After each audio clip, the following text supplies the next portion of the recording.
Hey guys, welcome back to the channel. This is story about what if Overpowered Naruto x Ichigo Bleach Part 1. Before I start, please do support for more amazing content and comments for Part 2. Do consider to subscribe my channel and share my video to your friends and check out the description as well. Let's start the video. A white fox moved silently through the bushes, swerving between the trees.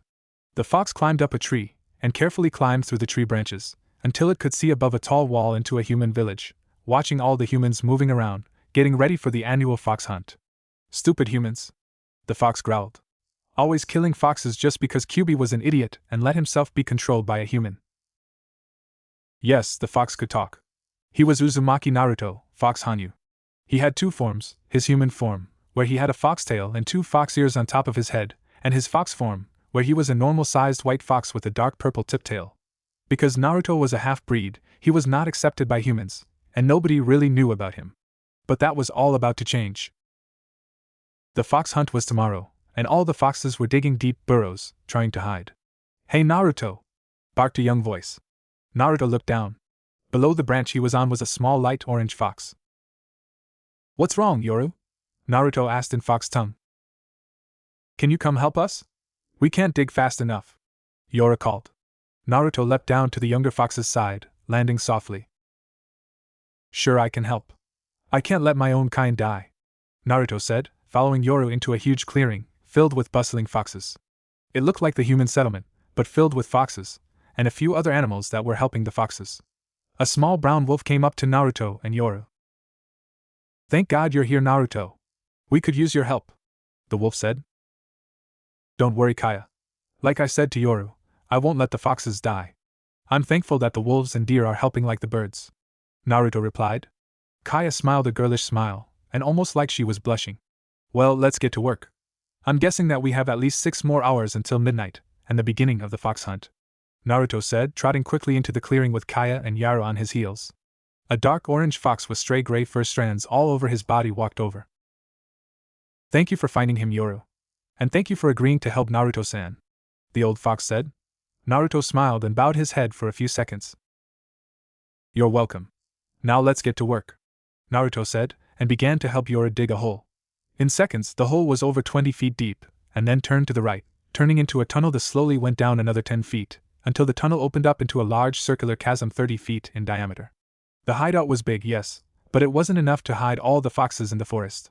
Every year on the week that contained the 10th of October, was the giant fox hunt. All of the humans in the village of Konoha went out and hunted foxes, making a contest out of it. Whoever could kill more foxes got all these prizes and stuff like that. And that meant that all the foxes in the forest got together to hide the week away. Naruto would act as lookout and would get food for the other foxes, and hid while he was not doing any lookout duties or gathering food. Naruto and Yoru slid out of the tunnel. Naruto crossed his paws into an awkward hand seal, and in seconds, the hole was covered in a genjutsu. Sure, the hole was only big enough for foxes, but the foxes had learned to not take chances. And so had Naruto. Naruto moved on to the next hole, and dug an identical hideout, and dug a tunnel to the other hideout.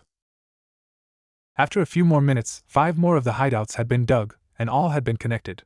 Traps had also been made all around the forest, so that if too much pressure was put on the ground, it would collapse out into a deep hole that was almost impossible to get out of. Naruto surveyed all the foxes, then lifted his head to the wind and inhaled. He froze. "The humans are coming! Hide!" Naruto yelled. All the animals started screaming and running in circles. The foxes ran into their holes. In a puff of smoke, Naruto was in human form. Naruto was dressed in a dark purple hakama, and a white kimono top with long sleeves. Naruto had a white tail tipped dark purple, and large white fox ears in his spiky blonde hair.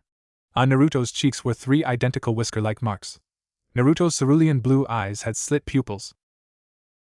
"Naruto, are you sure you'll be fine?" Yoru asked. Naruto smiled, and knelt down, smoothing down Yoru's dirt-covered fur with a clawed hand. "I'm fine every year, Yoru. This year won't be different.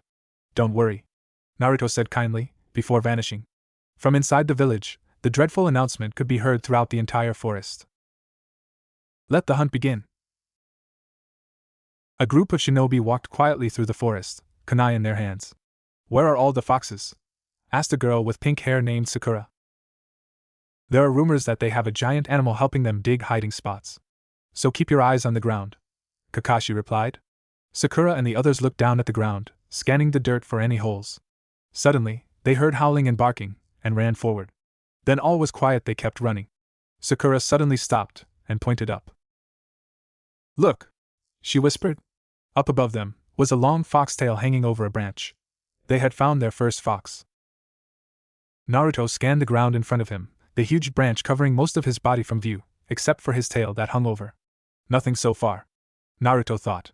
Suddenly, he was jerked backwards, and was pinned to the tree by his left arm. He looked over at the white cloth that was beginning to turn red from his blood. Naruto yelped in pain and surprise, and frantically began to pull on the kunai that had lodged itself in his arm. It had actually scraped his bone. He felt the branch sway, and heard gasps. Out of the corner of his eye, he could see a few humans on the huge branch. Naruto continued to whimper and pull on the kunai. Another kunai buried itself into Naruto's right shoulder, pinning him to the tree, and another kunai rammed itself into his right shin. A few seconds later, another flew into his left foot. Naruto yelped again, blood pooling on the branch. "Should we really do this, Kakashi? He's just a kid," said the girl with pink hair. "Of course. He has a fox tail. He's a fox demon. This kid will count for 100 foxes," the man known as Kakashi said. They moved forward, ready to kill the struggling blonde. Suddenly, the kunai slowly slid from Naruto's body, steam rising from his wounds. Naruto's head was down. He could feel a strange power running through his body. He had felt it 15 years ago when he was born. It was the power of Kyuubi. No. No. Stay back, Kyuubi. I don't need your help. I don't need ARRAA. Sakura and Kakashi slowly moved forward, ready to kill the boy. He lowered his head, shadows covering his eyes. Suddenly, he began to growl an animalistic growl. He lifted his head. The marks on his cheeks were thicker and darker. His eyes were blood red. His fangs were larger. The kunai came out of his body. Araya! Red chakra surrounded the boy. Kakashi gasped. "That's Kyuubi's chakra." "But I thought Kyuubi was killed," Sakura said. "No. Yondaime sealed the fox and his son. Oh my god. That's Naruto, the son of the 4th Hokage. We need to get him back to Konoha. He's a hero," Kakashi said. He was about to come forward, when he noticed something. There was a second Naruto behind the moving one. A broken chain was attached to his chest. He was dressed in a completely black shuhakusho, is that what it's called? I don't remember, and a white sash around his waist. A huge sword was tied to his back. The same size as Ichigo's. Looks a lot alike too. Naruto backflipped back into the second Naruto, who jumped up, completely normal. He bared his fangs and growled. "Stop hunting foxes or I will personally release Kyuubi to kill you all," Naruto growled, before vanishing into thin air. Naruto sped over the water, leading away from the islands that harbored ninjas. He struggled to ignore the pain that came from his wounds that, even though he thought his wounds had healed because of Kyuubi, were still there. Blood was rolling from his sides. As the coast of the land called Japan came into view, Naruto transformed into his fox form, and continued to run. He finally hit solid ground, and kept running through a city. A few seconds later, he was out of energy, and almost all of his fur was red from blood. Naruto collapsed on the ground. And right at the feet of a human. The human, a girl with black hair and dressed in a gi, leaned down. "Oh my god! What happened to you?" the girl asked. Naruto whimpered, hoping to make her think he was a normal animal. He was suddenly lifted from the ground, and carried through the city. He heard a knock on a door, and fainted. Knock knock knock! Ichigo jumped up from the tangled mass that was his dad, and straightened his shirt. He stepped away from his dad, joining Rukia, who was trying not to laugh. "God!" Ichigo said. "Knock knock knock!" Ichigo walked for the door. "I'm coming!" Ichigo called. He opened the door. "Dad! Why use you? Karen! Get over here!" Ichigo shouted frantically. His family and Rukia crowded behind him. In the doorway was a tired Tatsuki, a bloody white fox in her arms. Ichigo's dad pushed his way past him. "What happened?" he asked, taking the fox from her. "I don't know. He just came running down the road and collapsed on the ground," Tatsuki replied. Ichigo ushered Tatsuki in. "I was going to bring him tea to a vet, but none of them were open, and tea they don't know how to treat foxes." Tatsuki stuttered. "You were the first people I could think of that might help." "Well, I learned a lot about foxes. Ichigo, go get me a stretcher and supplies," Isshin ordered. Ichigo and Rukia ran off, and quickly came back with a stretcher and multiple other supplies. Isshin placed the fox on the stretcher, then immediately began to work on the young fox. Ichigo and Rukia led Tatsuki up to Ichigo's room. Did you guys see the color of that fox's fur? Ichigo asked. Tatsuki and Rukia shook her head. It was white. White foxes are rare. The last white fox died 105 years ago. And it had purple on it, Ichigo said. Purple on a fox? That's unnatural, Rukia said. Ichigo stared at the Shinigami. Rukia, I know what you're thinking. And no, he's not. We would have noticed, Ichigo said. Rukia shrugged. What is he not? Tatsuki asked. Nothing. Nothing at all. Ichigo yawned. Isshin burst into Ichigo's room in the middle of the night. Ichigo sat up from his bed, and Rukia and Tatsuki sat up from their sleeping bags. They rubbed their eyes. What's wrong, Dad? Ichigo asked. The fox. Isshin began, breathing heavily. Ichigo and his two friends began to fear the worst. But then Yuzu ran up to Isshin.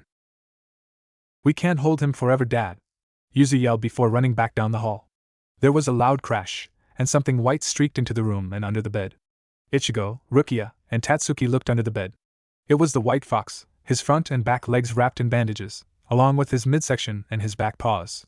His tail was wrapped around his body, and his fangs were bared. A savage growl rumbled deep in his chest. Blood still covered its fur. When did he wake up? Ichigo asked. About 5 minutes ago. He was calm until he actually looked around. Karen replied, suddenly in the doorway. Do you have any food to lure him out? Tatsuki asked. Isshin held up a ramen cup. All I have is this ramen GH. The fox flew out from under the bed and attacked the hand that held the ramen. In seconds, nothing but a torn-apart cup remained, and the fox was back under the bed. Isshin fell backwards. I think it just killed your dad, Ichigo. Rukia deadpanned. How the hell are we going to get him out of there? Ichigo shrugged. You think I know? I'm not the one that is a certified doctor, he replied. Suddenly, they heard a purring sound. Tatsuki had the bloody fox in her lap, stroking the top of its head. How the hell did you do that? He asked. Tatsuki shrugged. I don't know. I just asked him to come out, Tatsuki replied. Isshin jumped up, pulling a black leather collar out from his pocket. I found this thing around his neck, he said, handing it to Ichigo. The teen turned the leather collar around and around, until he found a small golden plate with a few words written on it, but only one word was readable. His name's Naruto, Ichigo said out loud. How do you know that? Rukia asked. Because it says Naruto on the collar, Ichigo replied, turning the collar so she could see the name engraved in the gold. The plate is solid and pure gold. Whoever owned him must have been rich, Isshin said. I already checked with the police. No reports of a missing pet fox. But he couldn't have come from here. Foxes aren't owned by people in Karakura. He had to have come from the country. Isshin continued. What are we going to do with him? Ichigo asked. The police said we would have to hold on to him until reports of missing white foxes named Naruto come in. Isshin sighed. Yuzu stared at Isshin with puppy dog eyes. Can we keep him? Please? She begged. I already told the police we would. But he's Ichigo's responsibility, Isshin said. What? I have enough to deal with already, Ichigo yelled. Like what? Isshin asked. Rukia shot Ichigo a glance. Nothing, Ichigo replied quickly. Tatsuki stood, holding the fox in her arms. The white fox named Naruto had fallen asleep. Tatsuki handed the fox over to Rukia. I'd better get home. See ya at school tomorrow, Ichigo. You too, Rukia, Tatsuki said before leaving. Dad, Naruto won't eat anything, Ichigo yelled from the kitchen. What are you trying to feed him? Isshin asked. Dog food, Ichigo replied. Naruto seemed to cringe at the mention of dog food. Try feeding him something else, Karen said calmly from the table. Like what? He's a dog. He should eat dog food, Ichigo replied. He's not a dog, Ichigo. He's a fox. Give him something else, Rukia said, walking into the room. Give him what? Ichigo asked. Suddenly, Ichigo was tackled by the white fox. Naruto jumped up into his seat and snatched his 4 strips of bacon from his plate. Hey! Ichigo yelled. Naruto began to laugh. Everyone in the room paused. Did he just start laughing? Yes, I think he did, Rukia replied. Isshin walked into the room. Ichigo. I called your school. You're bringing Naruto with you, Isshin ordered. Why? Ichigo asked. A few reasons. I'm too busy to look after him while you all are at school. He's your responsibility, and your school thinks it would be cool to have a rare white and purple fox come to school every day, Isshin replied, flashing a thumbs up. You're going to ruin my life, Ichigo yelled. Ichigo, Rukia, and Naruto walked down the road, ignoring the amazed glances from the others on the street. Don't you think watching over a fox is going to be hard if and when I have to go beat up a hollow? Foxes can't see Shinigami, can they? Ichigo asked. Ichigo, Rukia hissed. What? Not like the fox can understand what I'm saying anyway, Ichigo said. Naruto shot Ichigo a glance that looked like he was saying I have a name you know. Then a glance that said now get me off this stupid leash. Naruto began to gnaw on the purple leash attached to the collar around his neck. He didn't look too thrilled about the bandage on his legs or midsection either. Foxes can't see spirits. Don't worry. And if you do have to go off to fight a hollow, I'll watch over Naruto, Rukia said, looking down at the fox. But Naruto wasn't paying attention. So that's what happened, Naruto thought. Yeah, replied a young voice inside Naruto's head. This voice belonged to Kyuubi no Kitsune, the demon sealed inside of Naruto. They had suddenly been able to communicate with their thoughts. So now I'm a Shinigami, Naruto concluded. Yes, but you're still alive. You're known as a substitute Shinigami. There's another substitute Shinigami nearby, I can sense him. I just don't know who though, Kyuubi replied. Great. I need to get stronger. I have a strange feeling that something odd is going to happen, Naruto thought. Probably. Kyuubi sighed, then cut the connection with the white fox Hanyu. Oh. He's so cute. Can I hold him? No, me first. Can I walk him after school? Back off, humans. Naruto barked in fox tongue, the words coming out as yips and barks. Oh, the female population of Ichigo's class sighed. Naruto snapped at one of them, making her recoil, but then soon going back to her gawking. Naruto growled, the pressure in the room becoming almost unbearable. Everyone in the class gasped and were slowly pushed into a sitting position. As soon as Naruto stopped growling, the air's pressure went back to normal. Was that? Ichigo asked. Yes, but there aren't any hollows nearby, Rukia whispered back. For any of you who are wondering, this is before Rukia is almost executed. Naruto curled up into a ball under Ichigo's desk at his feet, keeping his eyes on the people around the desk. Class soon started, and the teacher looked around.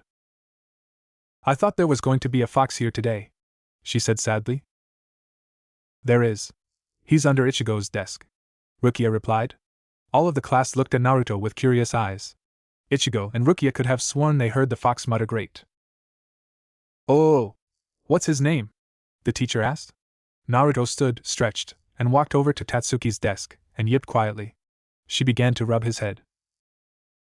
His name's Naruto, Ichigo replied. Why is he covered in bandages? Asked a student. When I found him on the street, he was covered in stab wounds and was bleeding heavily, Tatsuki answered. It looks like he likes you, Oriheim said happily. Naruto shot her a glance that looked like I do not, and glared.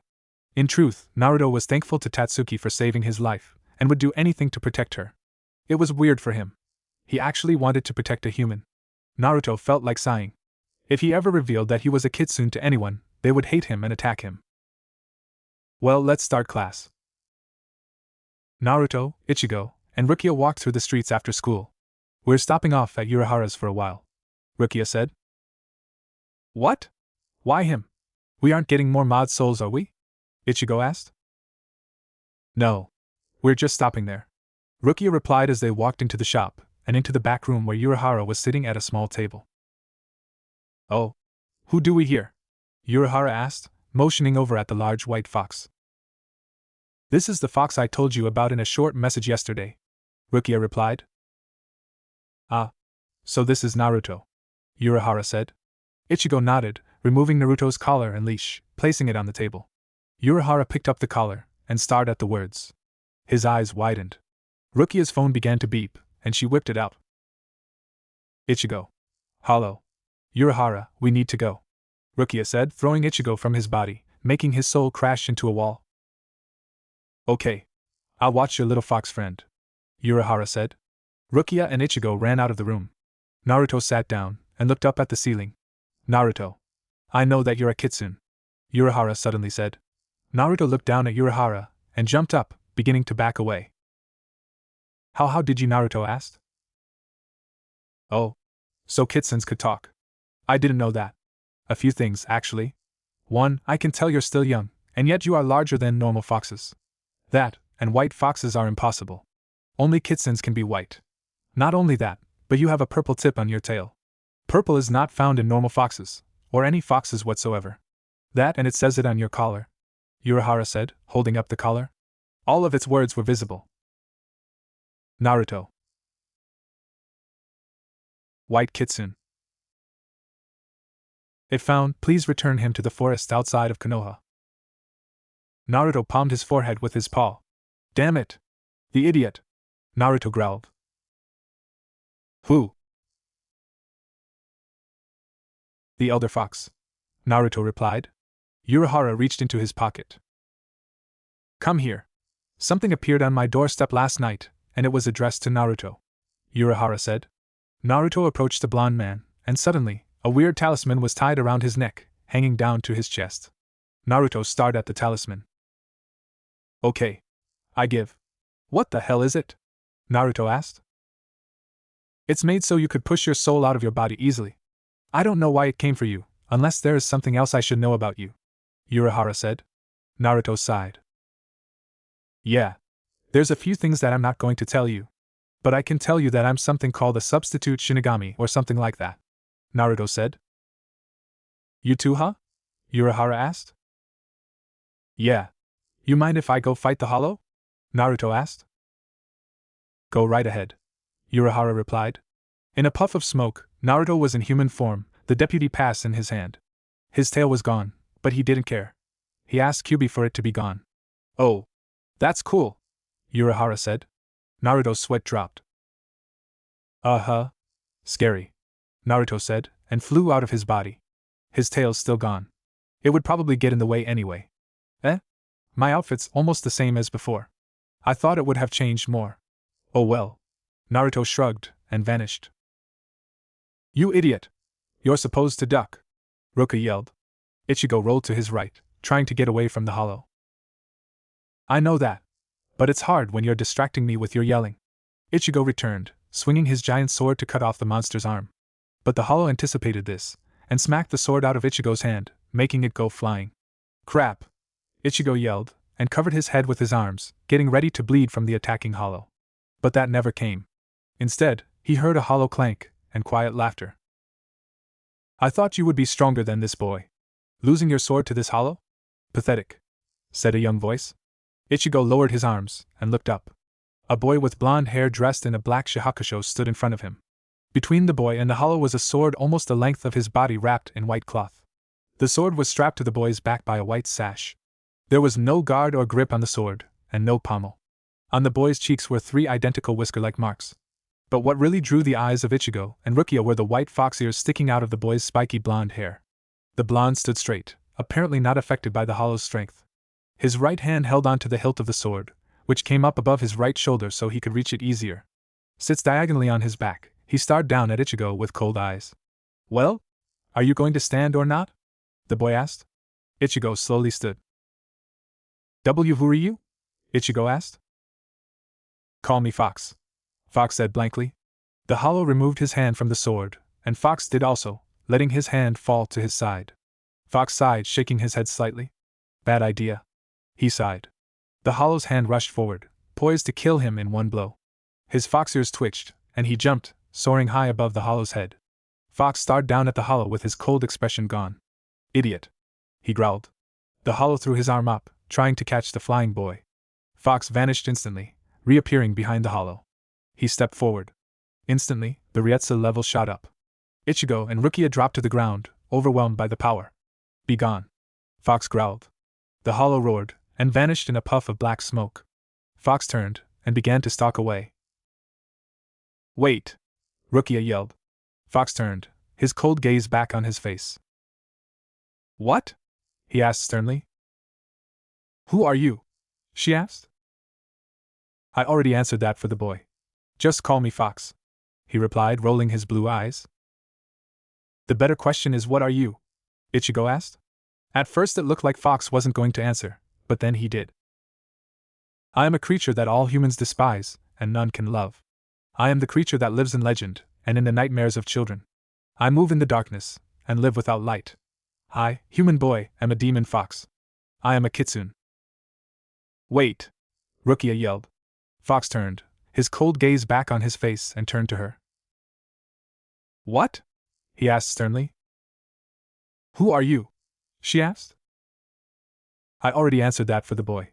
Just call me Fox, he replied, rolling his blue eyes. The better question is, what are you? Ichigo asked. At first it looked like Fox wasn't going to answer, but then he did. I am a creature that all humans despise, and none can love. I am the creature that lives in legend, and in the nightmares of children. I move in the darkness, and live without light. I, human boy, am a demon fox. I am a kitsune. A large white animal moved silently through the shadows, its tail swinging behind him. He slipped through an open door into a shop, and into the back room. Yo! Urahara! The animal whispered. A man with blonde hair walked into the room. I didn't think you'd actually come, Urahara replied quietly. The creature rolled his eyes, stepping into the light, revealing a white fox. I told you I would. It took a while to sneak away from the boy, but I got here all the same, the fox said, sitting down and wrapping his tail around by his feet. Why wouldn't I have come? He asked after a while. Because I found out you're a kitsune. I thought you would have ran off by now into a forest, Urahara replied. The fox lifted one of his legs and scratched behind one of his ears. You try sneaking off when you have a leash around your neck all day, and there are humans watching you 24/7, the fox grumbled. Calm down, Naruto, a voice said inside the fox's head.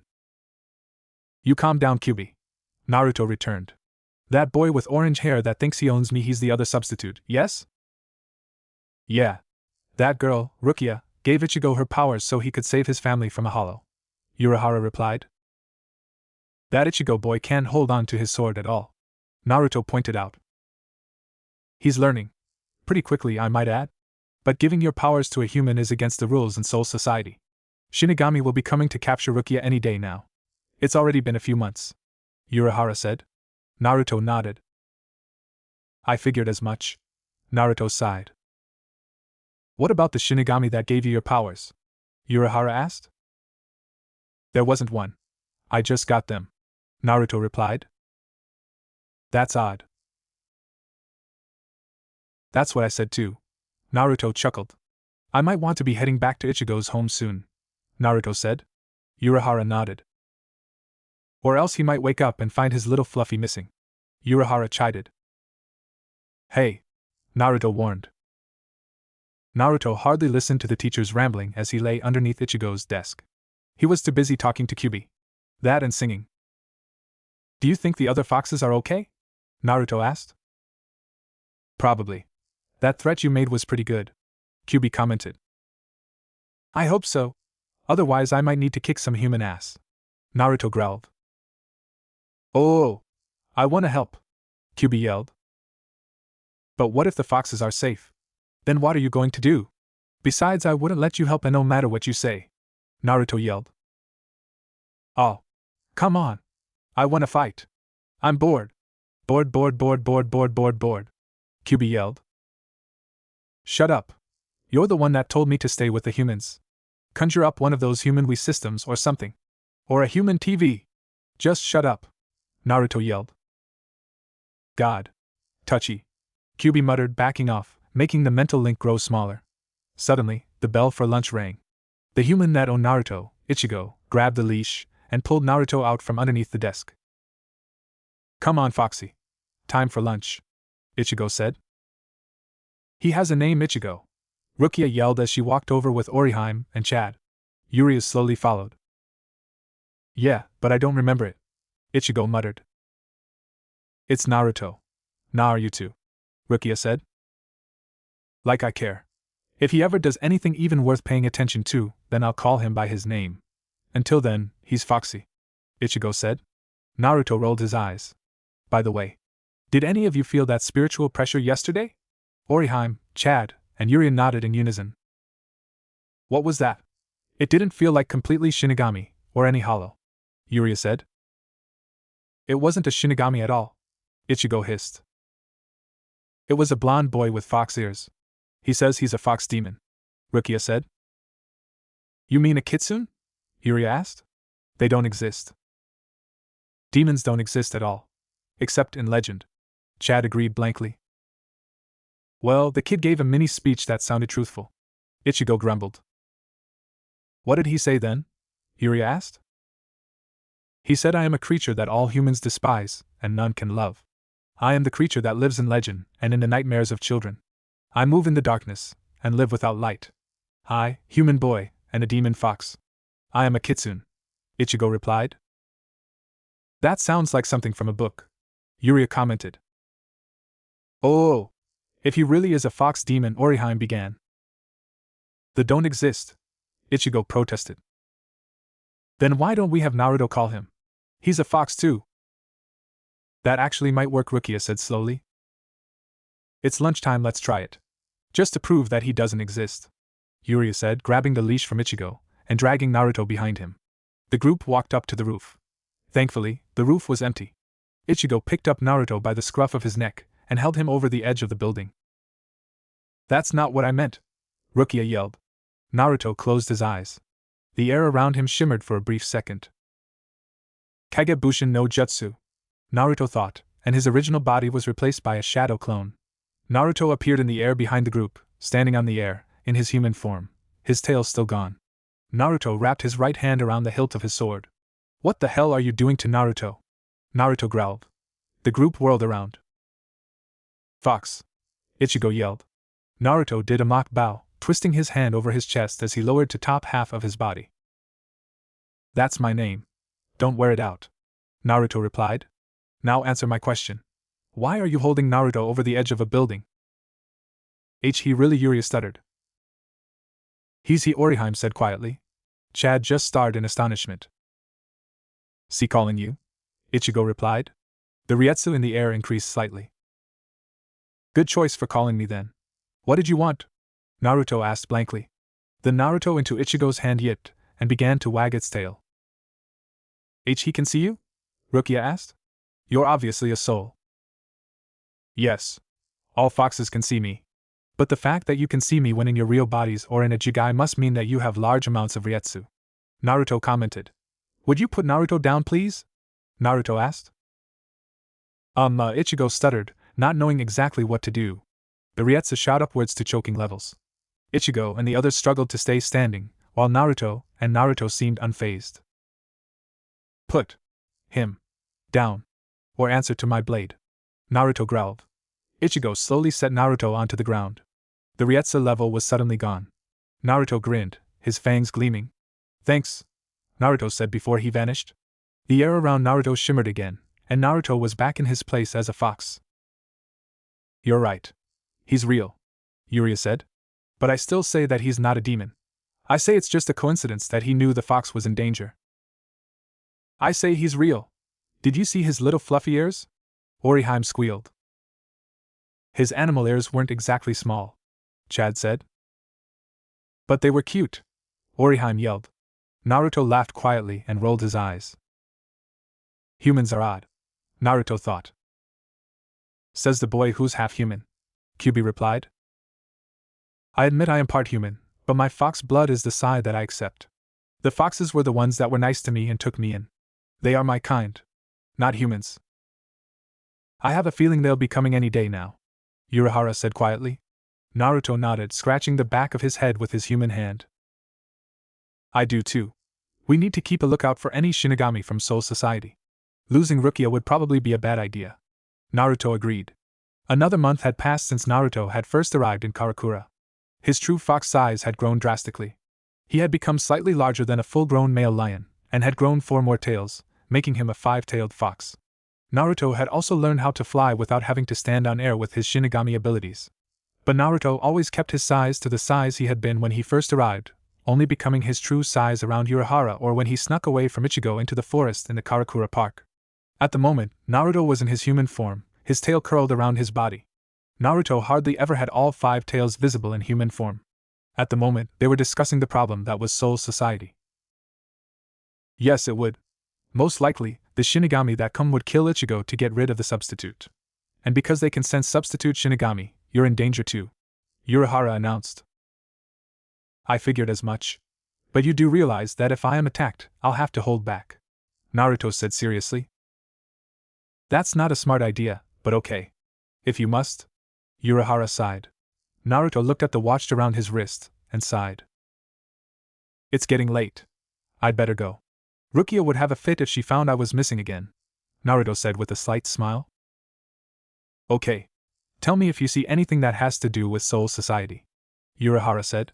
Naruto transformed into his mini fox form, and cracked his back. Will do, Urahara, Naruto said, turned, and walked out of the room. As Naruto walked through the streets, he kept his Ryetsu low, and paid close attention to the other Ryetsu signatures.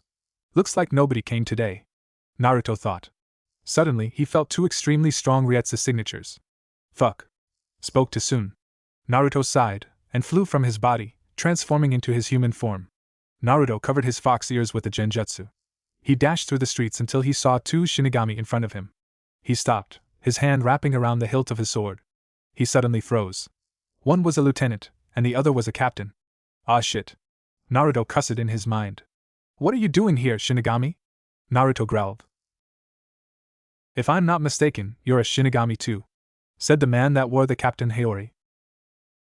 And that, human, is where you're wrong, Naruto replied, tightening his grip on the hilt of his sword. Now answer my question. Would you be so kind as to tell us where Rukia Kichiki is? The captain asked. I don't think I should tell you where she is. You can have her if you can get through me and the other substitute, Naruto growled, pulling his sword from his back. Oh. So you're a substitute? Then you're not going to leave here alive, the captain said, taking a step forward. Suddenly, the person behind him grabbed his shoulder. No, Captain Byakuya. Please let me face him, he said. The man named Byakuya took his steps back. Fine. But make it fast, Renji, Byakuya replied. Renji pulled his own sword from its sheath on his waist, and faced Naruto. We're taking Rukia back to Soul Society, Renji growled. Over my dead body, Naruto returned. That's the idea, Renji chided. Naruto bared his fangs and growled an animalistic growl. The two rushed forward, and their blades clashed, Naruto's larger one against Renji's smaller one. That butcher knife can't cut squat. At least my butcher knife can snap that toothpick you use, Naruto chided, grinning. I suck at sword fighting. I'm going to lose, Naruto thought. But I at least need to try. Naruto instinctively shifted his foot position, and backed away before throwing his sword forward, twisting the blade at the last second, and striking at Renji's head. But he lifted his sword. Naruto took the opening at Renji's waist, and kicked him away. Renji stood, and rushed forward, and slashed Naruto across the chest with the sword. Blood began to show on the black cloth. Naruto ignored it. His Ryetsu level shot up as he looked coldly at Renji. This is why I hate humans, Naruto growled, shifting his sword to his side.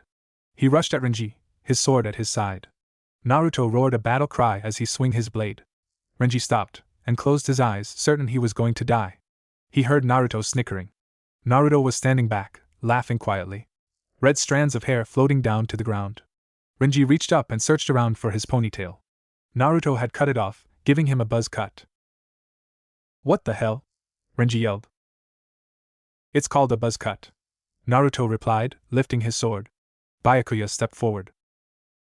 This is taking too long, he said, and disappeared. He reappeared behind Naruto. That didn't do any dash, Naruto began, before a fountain of blood flew up from his left shoulder. Naruto stayed standing. Suddenly, his sword broke in half, leaving a useless stump. Naruto collapsed on the ground. Now, substitute, you will die. So stay still and live a few seconds longer. There was no way that you could win, Byakuya said. Naruto looked up at him weakly. I already knew that. Idiot. My sole purpose was to slow you down, and hopefully warn Ichigo and Rukia you're here, Naruto said. His head smashed against the pavement as he began to faint. I always sucked at sword fighting. A hand continuously poked Naruto in the head. Wake you up, Foxy, said a young male voice. Mr. Urahara told us to wake him up gently, said a young female voice. Shut up, Ururu, the boy yelled. But Jinta, I'm up. Naruto grumbled, pulling himself into a sitting position. In front of him was a girl with black hair and a boy with reddish hair. What? Naruto asked. And Mr. Urahara told us to try to wake you up. The girl stuttered. Naruto looked around. He was in human form, and in Urahara's shop. He was also in his true body. Eh? I thought that Byakuya guy killed me. Oh well. Naruto grumbled, pushing himself up from his laying position. He dusted off his hakama pants, and closed his kimono top over the bandages that covered his chest. Where's Urahara? Naruto asked. Downstairs helping Carrot Top get his Soul Reaper powers back. He said he'd help you later, but since you already have the speed down, he had to help Carrot Top first. The boy named Jinta replied. I guess that means that Rukia was taken. Fuck. Naruto grumbled, and stalked out of the room, his tail lashing behind him. The two kids followed, steering clear of Naruto's white tail. Steam was rising from Naruto's chest, signifying that his wounds were healing rapidly. He could feel Jinta's and Yurura's confusion and surprise behind him, but paid no attention. Naruto suddenly stopped. Shit. I don't know where Urahara's training room is, Naruto said. Yururu ran around so she was in front of Naruto. Follow me, she said. If you don't get our Shinigami powers back before the chain finishes devouring itself, you'll die and become a hollow, Urahara said. Let's do it then, Urahara. Ichigo began. Urahara, Urahara, Urahara, shouted a familiar voice. Over here for ball, Urahara called. Oh, shut up, said a voice from on top of one of the rock mountains in the training room. Ichigo and Urahara looked up. On top of the mountain was a huge white fox, bigger than a full-grown male lion. Behind the fox were 5 white tails, all tipped dark purple. His 2 ears were longer than normal ears, kind of like a rabbit's ears.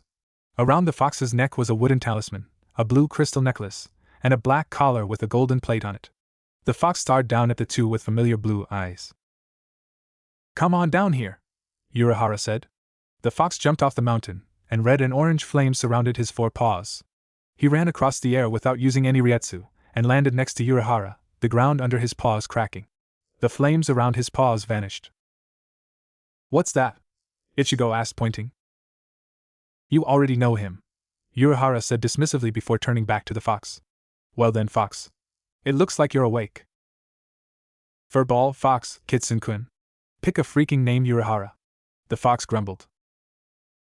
That's Fox? Ichigo asked. The fox nodded. Yeah.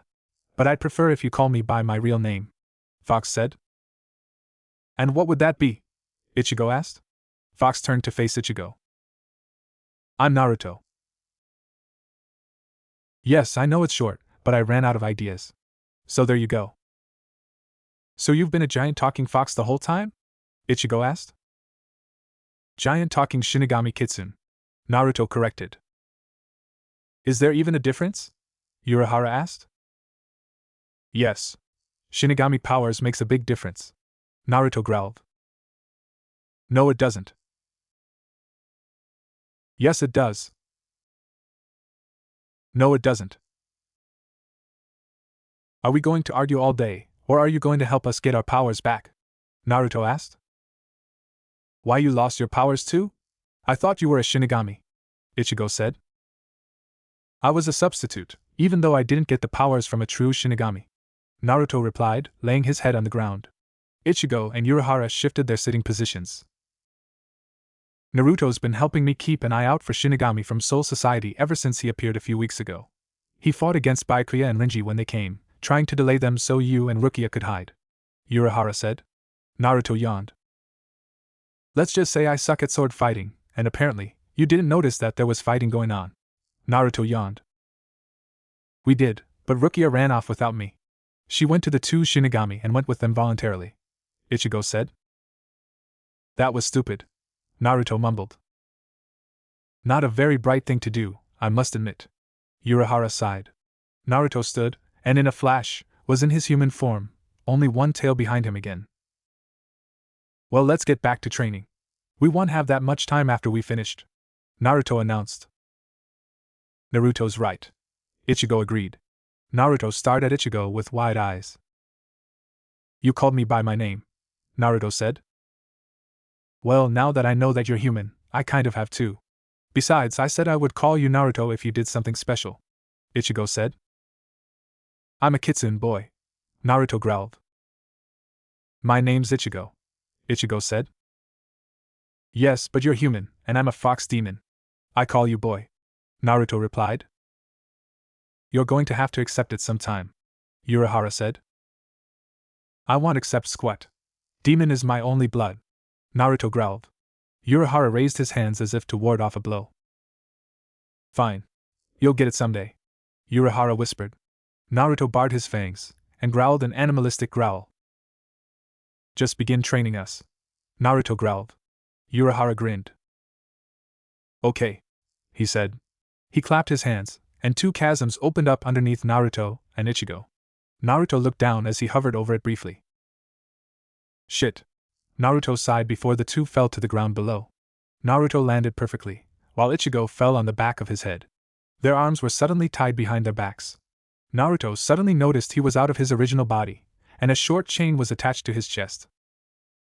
If you can climb out of these chasms before your chain is devoured by itself, you'll have your powers again.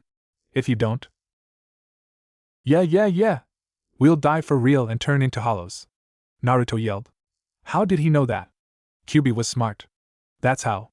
Naruto suddenly found it hard to jump to the top of the chasm, or run on air via transformation. Oh.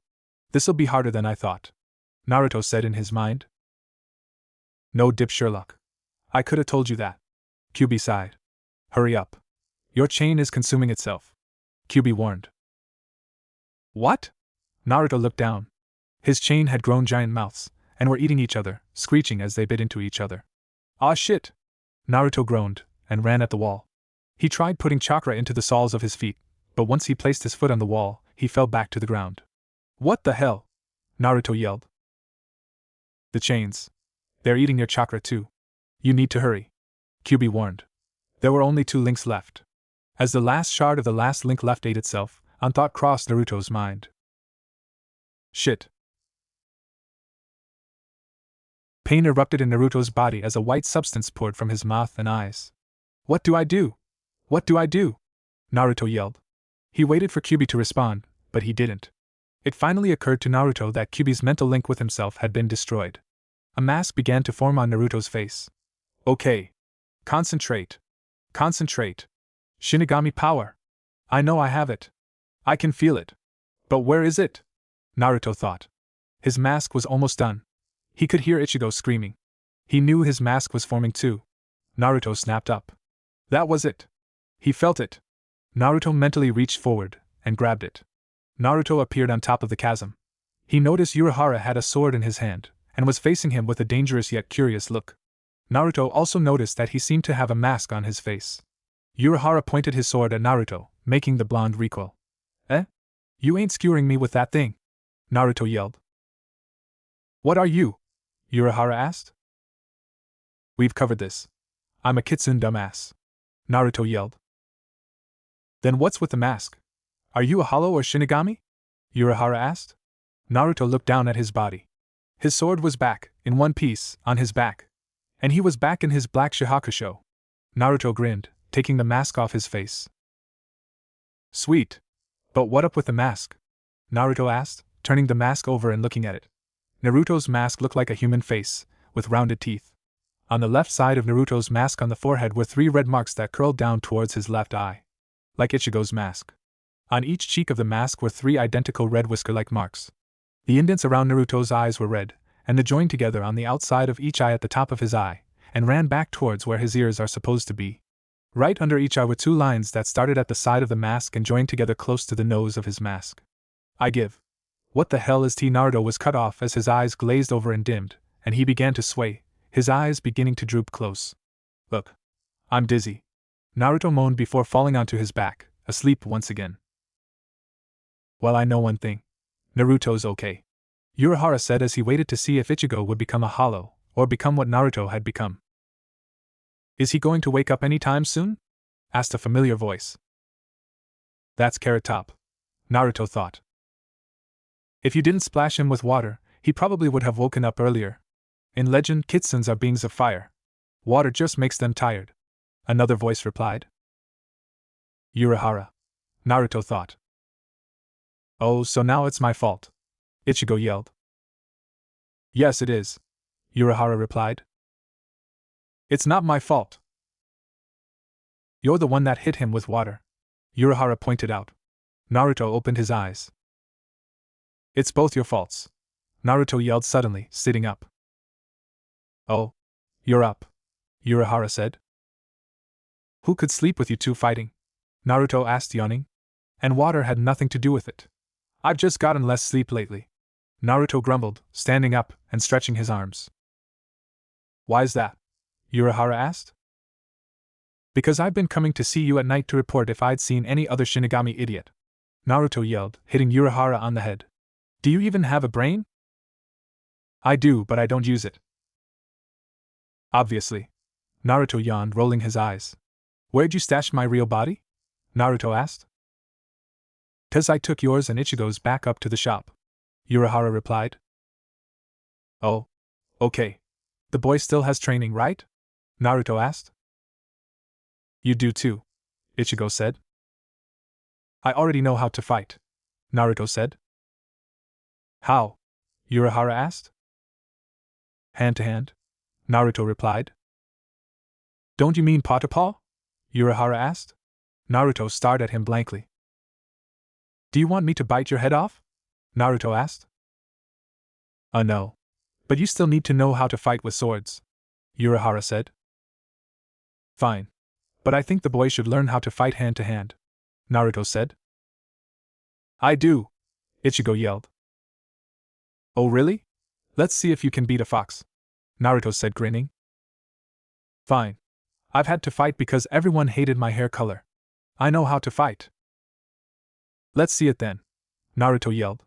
Ichigo rushed at Naruto and jumped, his feet in the position to hit Naruto in the face. Naruto ducked under his kick and let him continue flying until he almost hit a rock. But Ichigo pushed off the rock and went flying at Naruto. His foot hit Naruto in the back of the head. As Naruto fell forward, he turned into a log. Behind you, Naruto said from his position behind Ichigo. The blonde cocked his fist back and punched Ichigo in the back, making his back snap. Ichigo gasped in pain. He hit the ground and didn't get back up. I give up, Ichigo said. That's why Urahara's going to teach you how to fight hand to hand in case you lose your sword, Naruto said. After we learn how to fight with swords. If the worst comes to pass, then I can teach the boy to fight with his hands in Soul Society. Naruto and Ichigo faced Urahara as he charged up another attack. We're going to have to learn our swords' names before he attacks us, you know, Naruto growled, spitting blood from his mouth. Yeah, I know, Ichigo said, closing his eyes. Naruto closed his own eyes and entered his mindscape. He opened his eyes. He was in a huge field, with a large lake and a single tree hanging over the lake.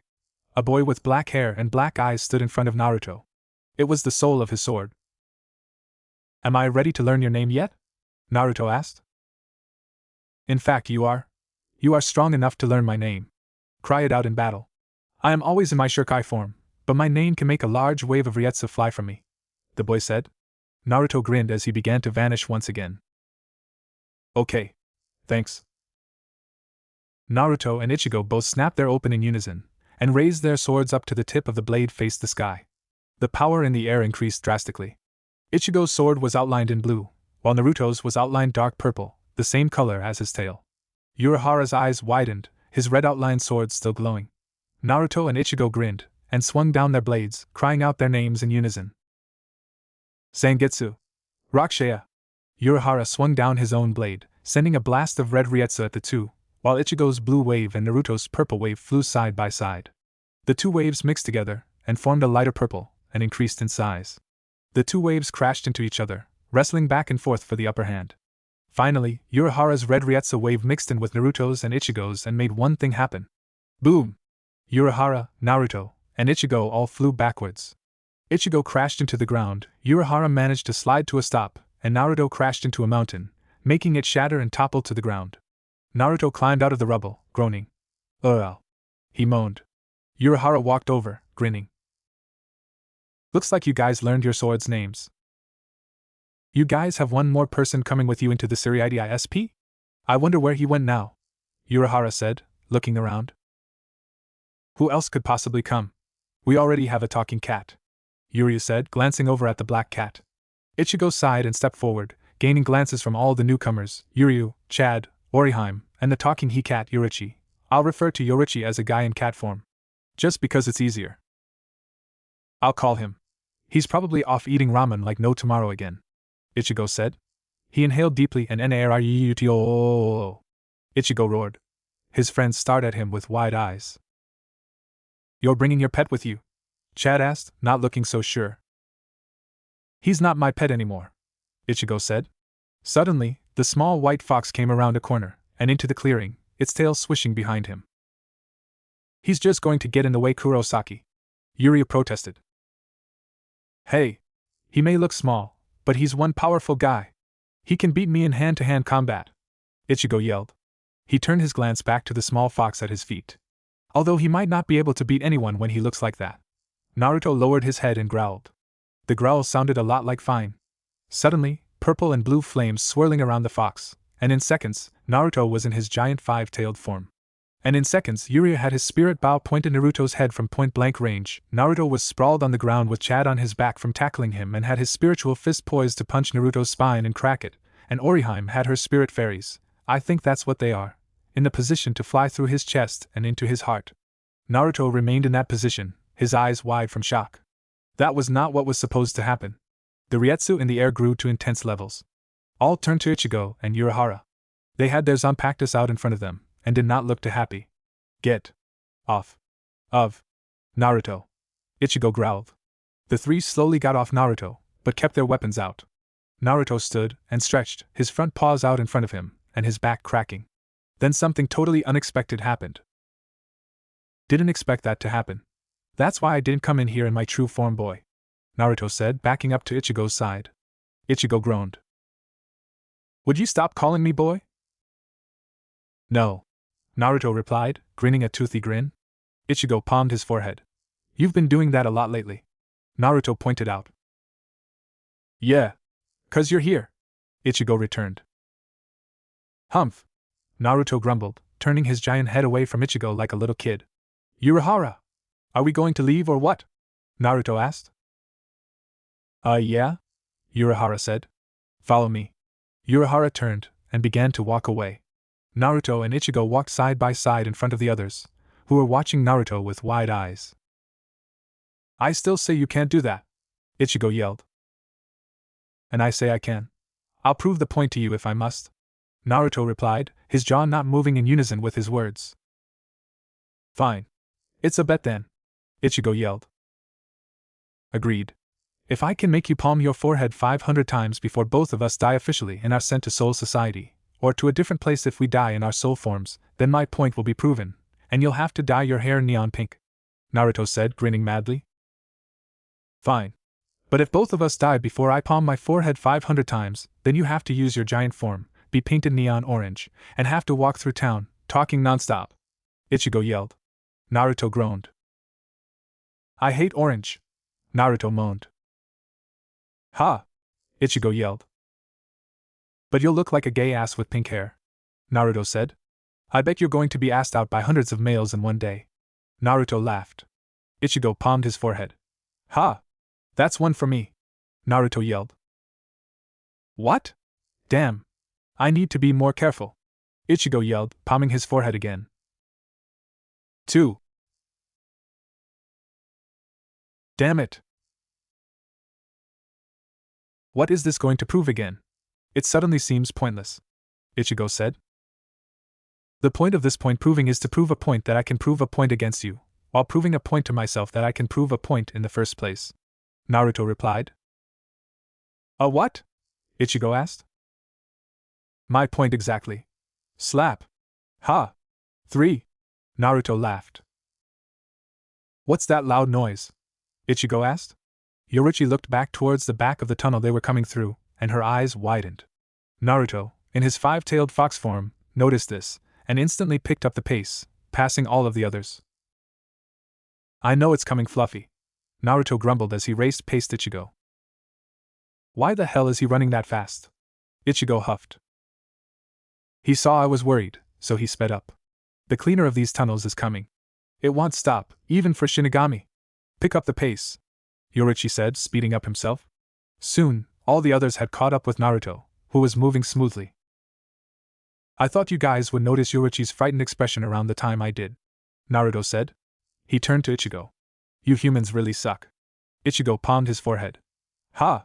Now I'm up to 10, Naruto yelled. How the hell did the number get that high? Ichigo yelled. Because you suck. I already said that, Naruto replied, staring with blank eyes. Slap. Oh yeah. 11, Naruto yelled. Told you I would win, Fluffy. A hollow has been spotted in Suriidii. The alarm rang out. Shinigami moved at a fast pace to where the so-called hollow was spotted. Meanwhile, a small white fox with a purple tip tail and a sword strapped to his back sat on top of one of the buildings as he watched the Shinigami scramble about. The fox suddenly began to laugh. This is going to be fun, he said in a young voice. A white fox with a purple tip tail and a sword strapped to its back watched as a boy with orange hair and a man with black hair and wearing a green bandana yelled at each other while being surrounded by Shinigami. The fox chuckled to himself. This fox was Uzumaki Naruto. The other two were Ichigo and Ganju. They were unfazed by how many Shinigami surrounded them. Would you be careful where you're swinging that thing? Ganju yelled. I told you to duck, Ichigo replied, just as loud. Besides, Zangetsu's covered with the cloth. It could still cut someone's head off, Ganju yelled. Suddenly, a boy with black hair fell into the clearing around Ichigo and Ganju. He started talking randomly, then to Ichigo and Ganju. Soon, Ichigo and Ganju were running, Ichigo in front, swinging his sword to deplete the numbers. Naruto followed easily on the room, his paws moving quickly. They were soon hiding in a warehouse, with Naruto watching from a window. He transformed into his huge form. They couldn't pick a place with less doors. Naruto grumbled. Why the hell did you bring the kid with us? Ichigo yelled. I just accidentally grabbed him up while we ran, Ganju returned. How do you accidentally grab someone up as you run? Ichigo yelled. The same way you accidentally helped that Shinigami you beat up, Ganju yelled. Suddenly, they heard a loud crash. Shit! Shouted a familiar voice. No way, Ichigo whispered. Suddenly, a huge five-tailed fox fell into the clearing of boxes, hitting its bottom jaw on the ground when it fell. The fox remained still, before standing. You couldn't have picked a building that didn't have as many doors? I don't have opposable thumbs, idiot. The fox grumbled, rubbing his jaw with one of his paws. Ichigo palmed his forehead. Ha! 15, the fox chuckled. Shit, Ichigo grumbled. At this rate you're going to have thugs on your back again because of your hair color, Mr. Pinky. What's with the giant fox? Ganju asked. That's Naruto, the Ichigo began. Naruto bowed awkwardly. Kitsune Shinigami. At your service, Naruto said, standing up. Only now did the others notice the large sword strapped to Naruto's back. How can a fox be a Shinigami? The boy asked. Oh, right, Naruto said. In a flash, Naruto was in his human form, minus the tail. This is how. How is that possible? Ganju asked. It just is, Naruto replied. Are you a Ryoka as well? The boy asked. Naruto turned to the boy, and sat down, leaning back against the crate. His fox ears twitched twice every few seconds, symbolizing that he was listening for danger. Yes, I am. I've come here to help the boy over there rescue his friend Rukia. 16. Naruto deadpanned, not taking his eyes off the far wall as he heard Ichigo slap his forehead. Proper introductions are in order. Who are you? Naruto asked. Why can't he call me by my name? Ichigo grumbled. I am Hanataro of the 4th Squad. The boy introduced.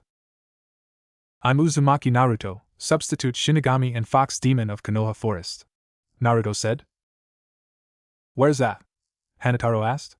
That's never on any maps or in the library. It's a secret place that I can't tell anyone about. Even though I hate the humans there are still other foxes there that I must protect. Naruto replied. Okay, Hanataro said, looking down. Boy, introduce yourself, Naruto said. Fine. I'm Kurosaki Ichigo, substitute Shinigami from Karakura Town, Ichigo said. I'm Ganju, Ganju said, going back to looking out the window. Did you say Ichigo? You must be the one that Rukia was always talking about, Hanataro said. He looked over at Naruto, who had his arms crossed over his chest, and his eyes closed, as if he was sleeping. And you must be the fox named Naruto she was talking about. Naruto opened his eyes, that seemed to glow in the dark. Probably, Naruto said before closing his eyes again. Where the hell did all your energy go now? Ichigo asked suddenly. Hey. In the days you've been outside the Siriidii, I've been pulling pranks like no tomorrow. It's called being tired. Even demons get tired sometimes. Naruto replied, his breathing slowing considerably. Just don't fall asleep, Ichigo said. No promises. Naruto replied, his voice quiet. Naruto looked around, finding himself back inside his mindscape in the field where his sword's spirit dwelled. Next to the black-haired boy stood another boy, slightly older, wearing a red hakama and a white kimono top. He had long blood-red hair, 2 blood-red fox ears, red eyes with slit pupils, and 9 red tails behind him. Written on a necklace that was around his neck was the kanji 4 seal. Naruto narrowed his eyes. Kyuubi? Naruto asked. In the fur. Or in this case flesh. But that's not the point, Kyuubi replied. Then what is that point? Naruto asked. You're the point. Remember the mask? Rakushia asked. Naruto nodded. Yeah, I remember it. It was weird, Naruto replied. There's a reason it's like that. When you were about to die, your hollow transformation took place in the living world, instead of you being transported into Hueco Mundo, the dimension for hollows. Therefore, you became part hollow. You have a hollow inside of you. You need to keep an eye out for him, and not let him control you, Rakushia said. Okay. I will. Thank you, Naruto said as he vanished. Naruto awoke to Ichigo shaking his shoulder violently. Come on! Wake up! Ichigo hissed. He grabbed one of Naruto's ears and pulled hard. Naruto jumped up, biting his own hand to keep himself from yelping. I'm up, boy, Naruto growled. What's wrong? Naruto asked. He suddenly noticed that a large block was moved out of the road. Another thing. Someone had dragged him from the warehouse. Hanataro is going to help us. You wouldn't wake up, so we had to drag you. It was like you were unconscious, Ichigo replied. Okay. Let's go then, Naruto said, motioning at the hole that Hanataro and Ganju were climbing down. Come on, Naruto said, and dove headfirst into hole. Suddenly, there was a loud splash, and water shot out and into the air. When the air was clear of water, Naruto's voice echoed to the surface. There's water down here. World War I, Ichigo said as they walked through the sewers next to Naruto. Began in 1914 and ended in 1918. Fought between the teams of Great Britain, France, Russia, Italy, the United States, and the other team, which consisted of Germany, Austria-Hungary, Turkey, and Bulgaria. Great Britain, France, Russia, Italy, and the United States won, Naruto replied. World War II started in 1939 when Hitler invaded Poland, and ended in 1945. The alliances were Great Britain, France, Soviet Union, and the untied states that defeated the alliance of Germany, Italy, and Japan. Ichigo replied. What happened in World War II that made it so horrible? Ichigo asked. The Holocaust. It was the extermination of millions of innocent European Jewish citizens, Naruto replied. What are you two doing? Hanataro asked. Naruto looked back at him, making the Shinigami flinch. When we go back to the living world, I'm going to be going to Ichigo's school. And school has a test on the 2 World War coming soon. We're studying for it, Naruto replied. You mean if you go back to the living world? Ganju said. Naruto glared back at him. At the least, Ichigo will get back, Naruto replied. What about you then? Ichigo asked. There are many ways to kill a demon like me, boy, Naruto replied. You don't honestly think you're a demon, do you? They don't exist, Hanataro said. Naruto rolled his eyes. Can Shinigami walk up walls and hang from the ceiling while only using their feet? Naruto asked. No. Nobody can, Hanataro answered. How about walking on water? No. Naruto turned and walked up a sewer wall using only his feet, making everyone gasp. Naruto hung from the ceiling. Wall, ceiling. Naruto dropped onto the water surface, standing on it perfectly as if it was solid ground. And water, Naruto said, and walked back to the sewer ledge. Come on, Naruto said, walking down the ledge nonchalantly. What do you mean by Kagebushin? Shadow clone? What the hell? Ichigo asked. I mean exactly what I said, boy. Kag Bushin. Kagebushin. Naruto replied. The group of 4 were still below ground. Naruto had moved on to talking about his special abilities, since the others wouldn't leave him alone about it. But what does it mean? Ganja asked. How do I explain this to a human? It makes clones of myself out of shadows. The clones can move, attack, fight, anything. They dispel themselves if they are hit too hard by something. Naruto replied. Care to demonstrate? Ichigo asked. Naruto grinned as shadows covered his eyes. Demonstrate the Kagebushin no Jutsu to humans? You've got to be kidding. Naruto said. Why not? Ichigo asked. Hey, who are you talking to? Asked a familiar voice. Everyone turned around. Naruto was behind them. They looked between the 2 Narutos, their jaws hanging down. Close your mouths or you'll catch demon moths. The Naruto behind them said. He walked forward, and the other Naruto followed his motions. Tag out. The Naruto who had been behind said, and gave high five the other. As soon as their hands touched, the Naruto who had been in front vanished in a puff of smoke, and the other Naruto kept walking. You guys coming? Naruto called. Ichigo and the others ran up to Naruto. Teach us how to do that, Ichigo yelled. Naruto kept walking.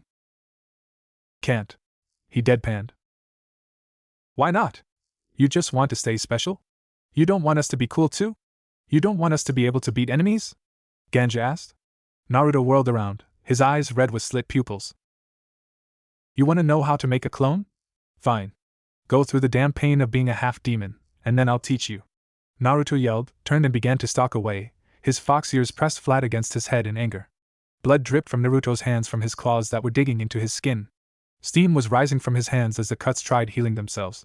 After the 3 behind him got over their shock at the sudden statement, they caught back up to Naruto, who continued to walk forward quickly, his eyes still red with anger. You're a half-demon? Ichigo finally asked. Yeah. Naruto growled. What did you mean by pain of being a half-demon? Hanataro asked, looking concerned. Can I help? My squad specializes in healing. Naruto cracked a smile, his eyes turning light purple. Not unless you can turn me fully demon. When you're a Hanyu, your human half is always wrestling for control over your demon half. It feels like you're constantly being stabbed in the heart by a sword. Hanyas have to live with it all their lives, and after lives. It's not a fun way to live. That's why most Hanyas just let their demon halves take control. Naruto replied. Suddenly, the others around him erupted with questions. Why don't you let your demon half take control then? Ichigo asked. Naruto looked over at him. Do you want the world to blow up? Besides, it's even more painful. That's why some luck Hanyas find someone who'll take away their demon half, and make them human. Naruto replied. Why do you want to be full demon, instead of human? Ganja asked. Because humans hate me. Why would I want to live with them? Naruto asked. Is that why you call me boy? Because you hate humans? Ichigo asked. Yes. Naruto deadpanned. Ichigo quietly palmed his forehead, making Naruto's ears twitch. 28, Naruto said. Damn it. Ichigo whispered. A lot of time skips, a lot of number skips, okay. Naruto grimaced slightly. What's wrong? Ichigo asked. I just told you, idiot. Naruto replied. That was your 2 halves battling each other? Hanataro asked. Naruto nodded. Yup, he replied, his teeth still mashed together. Oh look. Sunlight. Naruto said, moving forward faster and standing in the light that came through a cracked stone in the ceiling. He acts like he's okay with it. Ganja said. He's as old as me. He has to be by now. Ichigo replied, moving forward to be next to Naruto and look through the ceiling. Naruto watched, tapping his foot, as Ichigo was once again slashed in the shoulder. He was getting ripped to shreds out there. Naruto grabbed something out of his pocket and flew forward. Carrot Top! Naruto yelled. He hit the surprised teen in the face with a sandal, making him fly backwards. Tag out! Naruto yelled, landing in a crouched position in front of Renji 20 feet away. Naruto pulled out Rakushia and faced Renji, his sword at the ready. It's you! You're still alive! Renji yelled. Naruto grinned, his fangs flashing. Sure am, whelp. Naruto called smoothly. But what's up with the fake ears? Renji asked suddenly. They aren't face human, Naruto yelled, running forward with his sword at his side. Renji ran forward as well, his retractable sword ready to fly at the blonde Hanyu. Okay. He has 3 strikes. Carrot Top showed me that. Then Zabumaru has to return to Renji's hand. So if I can just get in like the boy did, and strike faster, Naruto thought. Renji made Zabumaru fly at Naruto. The blonde dodged to one side. One Naruto jumped over another as he got closer to Renji. 2 Naruto ducked under the flying sword. That's 3. I can attack now, Naruto thought. As Renji's defense lay wide open, Naruto jumped, Rakushaya over his head. Now! Please let it work, Naruto thought. Renji suddenly vanished, and blood flew from Naruto's left shoulder and chest from where Zabumaru had struck from behind. Naruto coughed up blood and landed, staggering slightly. He was smashed in the back and flew into a building. Crap! My fight is going like Carrot Top's. If this keeps up, then I might lose to much blood like him, Naruto thought as he climbed out of the rubble, the right side of his face bleeding from the top of his head, and blood ran down the middle of Naruto's face. Blood covered the left side of Naruto's neck, but if the blood was from his shoulder or from his head, he didn't know. You missed, Renji called. Naruto grinned, ignoring his blurring vision. Check your arm, dumb shit, Naruto said. Renji looked over at his right arm right before a paper tag exploded. Ha! Naruto yelled. Renji came out of the new rubble, blood on his arm. What the hell was that? Renji asked. Exploding tag. They work like this, Naruto said, and made a hand seal, a crazy grin on his face. Another tag on the building behind Renji exploded, the flying debris almost hitting the lieutenant. Mwahaha! Naruto laughed mockingly. Are you mocking me? Renji roared. Naruto's grin grew. Meowei. Actually, yeah? I am, Naruto replied. Renji's sword flew forward, and Naruto ducked. Suddenly, Renji grinned, and swung down, his sword digging into Naruto's right shoulder and right side of his neck and throat. Naruto coughed up blood. Naruto? I can't heal your wounds.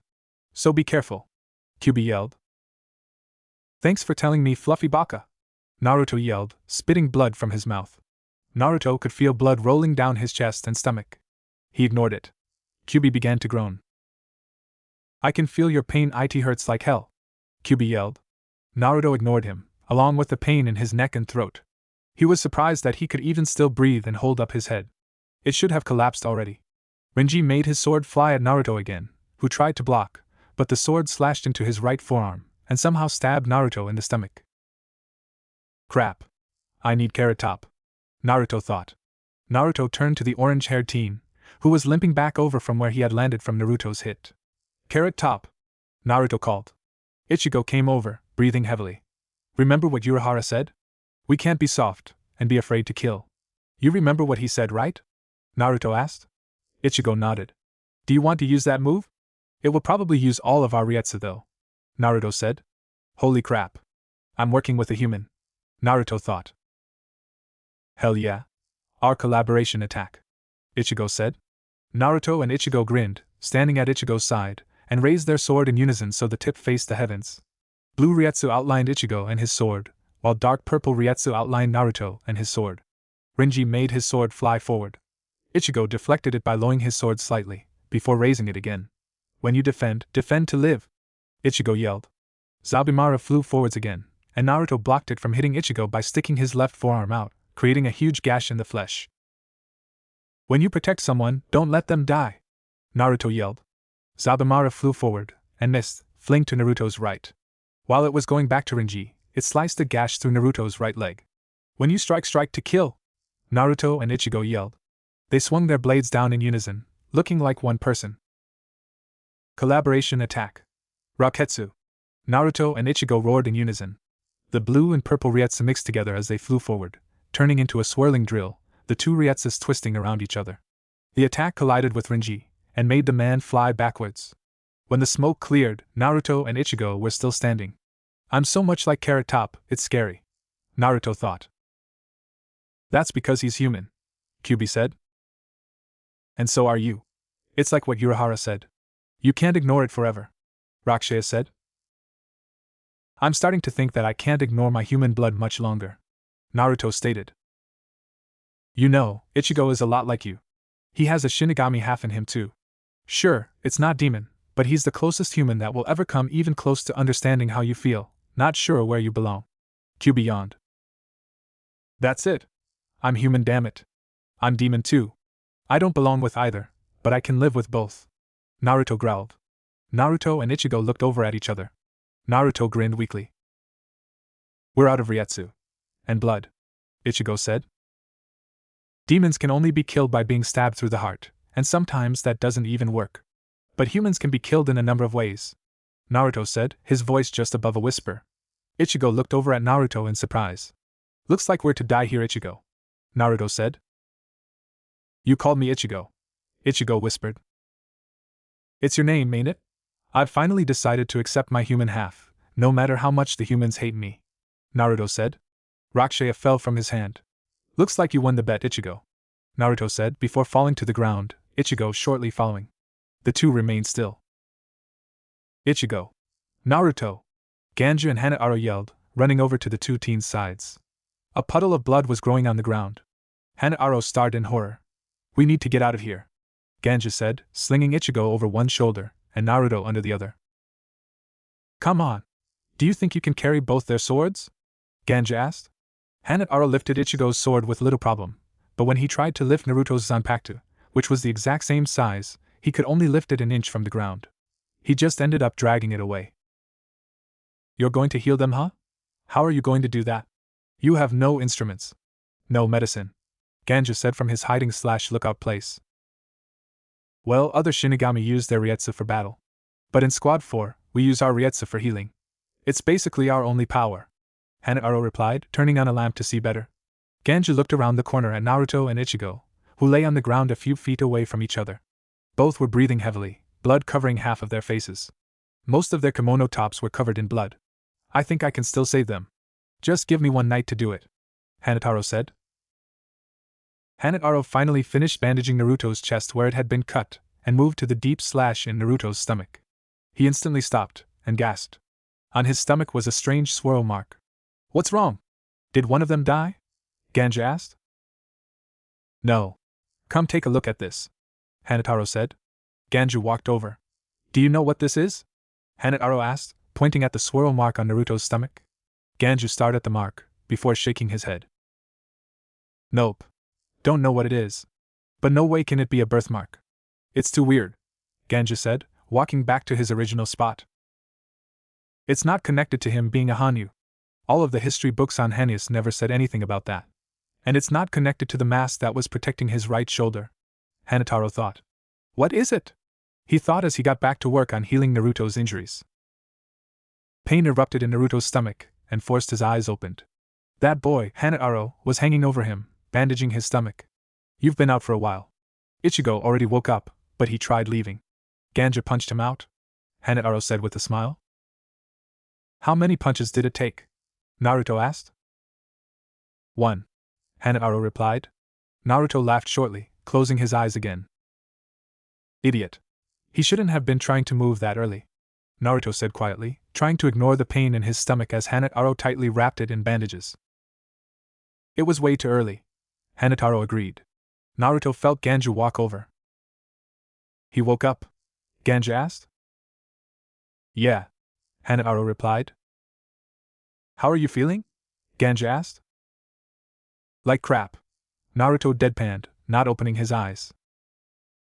That's probably what Ichigo would have said if I hadn't punched him out, Ganju said. Naruto laughed quietly. Considering you were cut up worse than Ichigo, and your condition is just a little worse than his, I'd say you're healing pretty quickly, Hanataro said after Ganju had left again. I guess that's what I get for sucking at sword fighting and not just blowing his arm out of its socket with a demon attack, Naruto said, keeping his eyes closed against the pain as Hanataro tightened the bandages around his stomach. Could you really do that? Hanataro asked. If I could get close enough, yes. But he probably would have cut my head off before I could, Naruto replied. Where did you get all the scars? Hanataro asked, moving on to bandaging Naruto's right forearm. I'm a Han, you remember? It's not exactly a safe life. Foxes are hunted where I lived, Naruto replied. So looking like a normal fox did not help. Neither did walking into a huge village with fox ears on your head. Naruto laughed. That explains the scars. But what about the mark on your stomach, around your navel? Hanataro asked. Naruto froze, his eyes snapping open. You saw that? Naruto asked. It's hard not to notice when I'm bandaging your stomach. What is it? Hanataro asked. Naruto turned his head away from Hanataro. It's nothing. Naruto stuttered. Hanataro stopped bandaging Naruto's arm, and stared at Naruto's frightened yet sad expression. He went back to bandaging Naruto's arm. He suddenly noticed a growing pool of blood on the ground. Ah! You're bleeding again! Hanataro yelled, extremely surprised. The blood came from the large gash on Naruto's throat. Not like it's going to kill me, Naruto said, straightening his head and closing his eyes again. Is it okay if I heal and bandage your neck and throat? Hanataro asked. Yeah. I have to trust you, don't I? Naruto replied, a slight smile on his face. His breathing slowed, and soon, he was asleep again. Naruto awoke a few hours later. His throat and neck was now completely bandaged, along with his stomach. Hanataro was just finishing bandaging his right leg, where the sword had cut it near his ankle. Ichigo was already awake, leaning against the wall with his kimono top still open. His stomach and shoulders were bandaged, a lot like Naruto's. Naruto sat up quickly, making Hanataro jump. Naruto was suddenly hit by exhaustion. That kid healing your stomach did something to the seal. I can't five you any energy, or heal your woods as quickly until your stomach is fully healed. Kyuubi yelled. Naruto! You shouldn't be up yet, Hanataro said frantically. Naruto stood up, his legs shaking. We need to keep moving, Naruto replied. Ichigo stood, looking tired himself, but 100 times better than Naruto. Seriously, Naruto. You should rest, Ichigo insisted. Naruto picked up his sword, and leaned on the hilt, using it as support as he closed his eyes and breathed heavily. We need to keep moving, Naruto said again. He walked towards the hiding place of Ganju. Ganju tried to punch Naruto out too, but the blonde ducked under the punch, his fox ears twitching. Suddenly, Naruto was kicked in the side of the head, and fell to the ground, unconscious once again.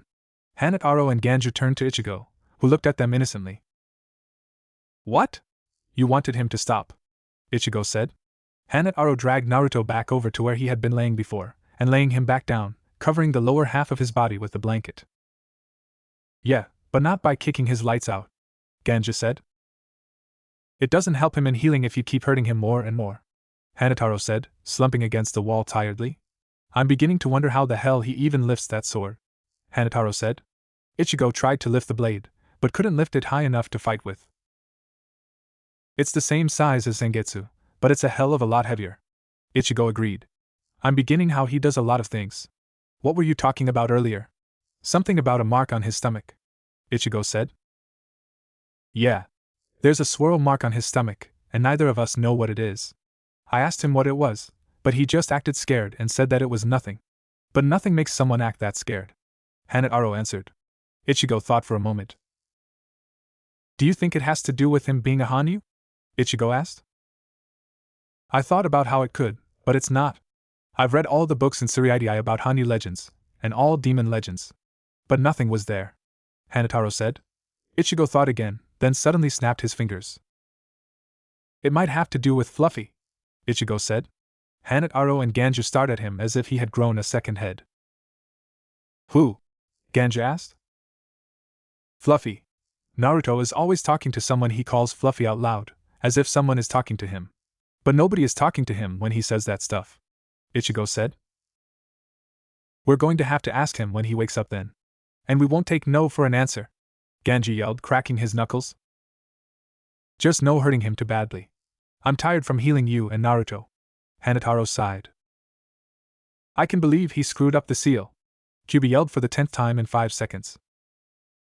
For the 10th time in 5 seconds, Kyuubi, he did? He didn't know that would happen, and he doesn't even know what it is, Naruto said, shifting his position in the ankle-deep water. So this is the sealing chamber, said an ever-familiar voice. Naruto turned. It was Rakshaya. He was looking around the sealing chamber, and finally looked at Kyuubi. Huh. I didn't know you were that big, Rakshaya said before grinning. You're going to look good as a giant pink fox. What are you talking about? Kyuubi asked. Remember our bet? If someone could mess up the seal within 5 days, you dye your fur neon pink. What? No way. That or you have to paint your fur rainbow colors, and wear a neon pink afro, Rakshaya said. Naruto sighed. Not that this isn't funny or anything, but can I go now? Naruto asked. Sure, Kyuubi and Rakshaya said in unison. Naruto opened his eyes and sat up. Who kicked me? Naruto asked, looking over at Ichigo, Ganju, and Hanataro, who stood in front of him. Does it matter? Ichigo asked. Naruto glared at him. It was you, wasn't it? Naruto asked. Ichigo looked away and began to whistle. Yeah, it was him, Ganju said. But you have a better question to answer, Ichigo said. Naruto's expression changed to slight fear. And that would be? Naruto trailed off. What that mark is on your stomach, Ichigo replied. Naruto looked away, not meeting any of their eyes. Oh, it's nothing, Naruto muttered. Can we just go? Not until you tell us what's going on, Ganju said. Well, forget about it then. Because I'm not telling you what it is, Naruto replied, glancing over at them. He began to get up, but was tackled back down by Hanataro and Ganju. He suddenly felt something heavy resting on his chest. He looked down. Ichigo had the tip of his sword against the left side of Naruto's chest, right over his heart. You're not rested enough to move yet anyway, Hanataro said from his right side. Yes. And holding a sword over my heart is counted as resting, Naruto growled, trying to get up, but only to be pushed back down. What the hell is this about? Naruto asked. We already told you, Ganju said. Naruto rolled his eyes. Yes, and I already told you it was nothing, Naruto said, looking away again. We're going to find out what's on your stomach. You not meeting our eyes when you say that it's nothing just makes us more suspicious, Hanataro said. Naruto began to struggle to get up, while Ganju and Hanataro struggled to keep him down. Let me go, Naruto yelled. Not until you tell us what that mark is, Ichigo said. Leave it alone, Ichigo, Naruto yelled. Ichigo pushed the sword further into the left side of Naruto's chest, making him grimace. You said that the only way to kill a demon is to pierce its heart, Ichigo replied. Naruto glared up at Ichigo, while Hanataro and Ganju stared at Naruto in astonishment, then froze in recognition. Ichigo was threatening to kill Naruto. But one could tell by taking a long enough look at Ichigo's face that he wasn't going to kill Naruto. He couldn't kill his comrade. You wouldn't, Naruto growled. The bandages on the left side of Naruto's chest began to turn red from blood. I would, Ichigo replied. Then go ahead. Kill the demon, Naruto said, staring at Ichigo with cold blue eyes. Seconds of silence passed, before Ichigo sighed and pulled his sword away from Naruto's chest, and turned away. Let him go, Ichigo grumbled. Hanataro and Ganju backed away, letting Naruto sit back up. Get some rest. You're still weak from the fight. If you're still willing to help me, Ichigo said. Naruto grinned. Okay, Naruto said cheerfully. Slap. Ha! 30. Naruto laughed/yawned. Naruto lay back down, and was instantly asleep. He's weird, Ganju said. Yeah.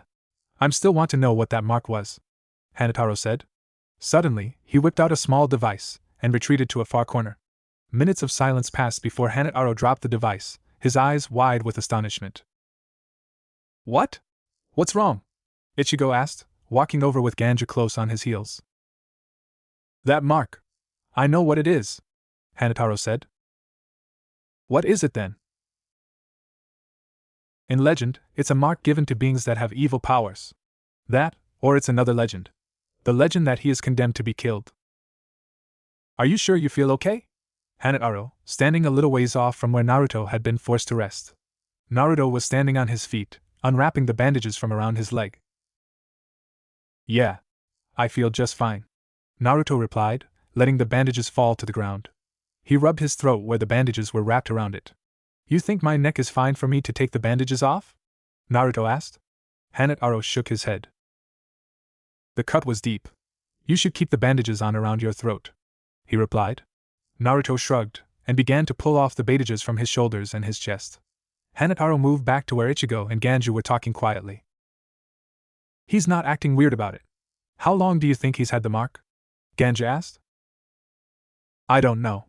But it has to be part of the legend of being cursed to die, since he doesn't act all evil, Hanataro whispered.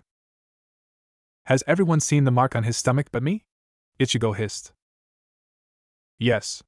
Hanataro and Ganju said in unison. Hey! Hanataro! Where the hell did you put my freaking kimono? I can find it. Naruto called from over by where his bed was. The three turned to look at him, who had suddenly appeared a few feet away from them. He had removed the bandages from his leg, his shoulders, and his stomach, leaving the other bandages on his forearms and his neck. The mark on his stomach was clearly visible.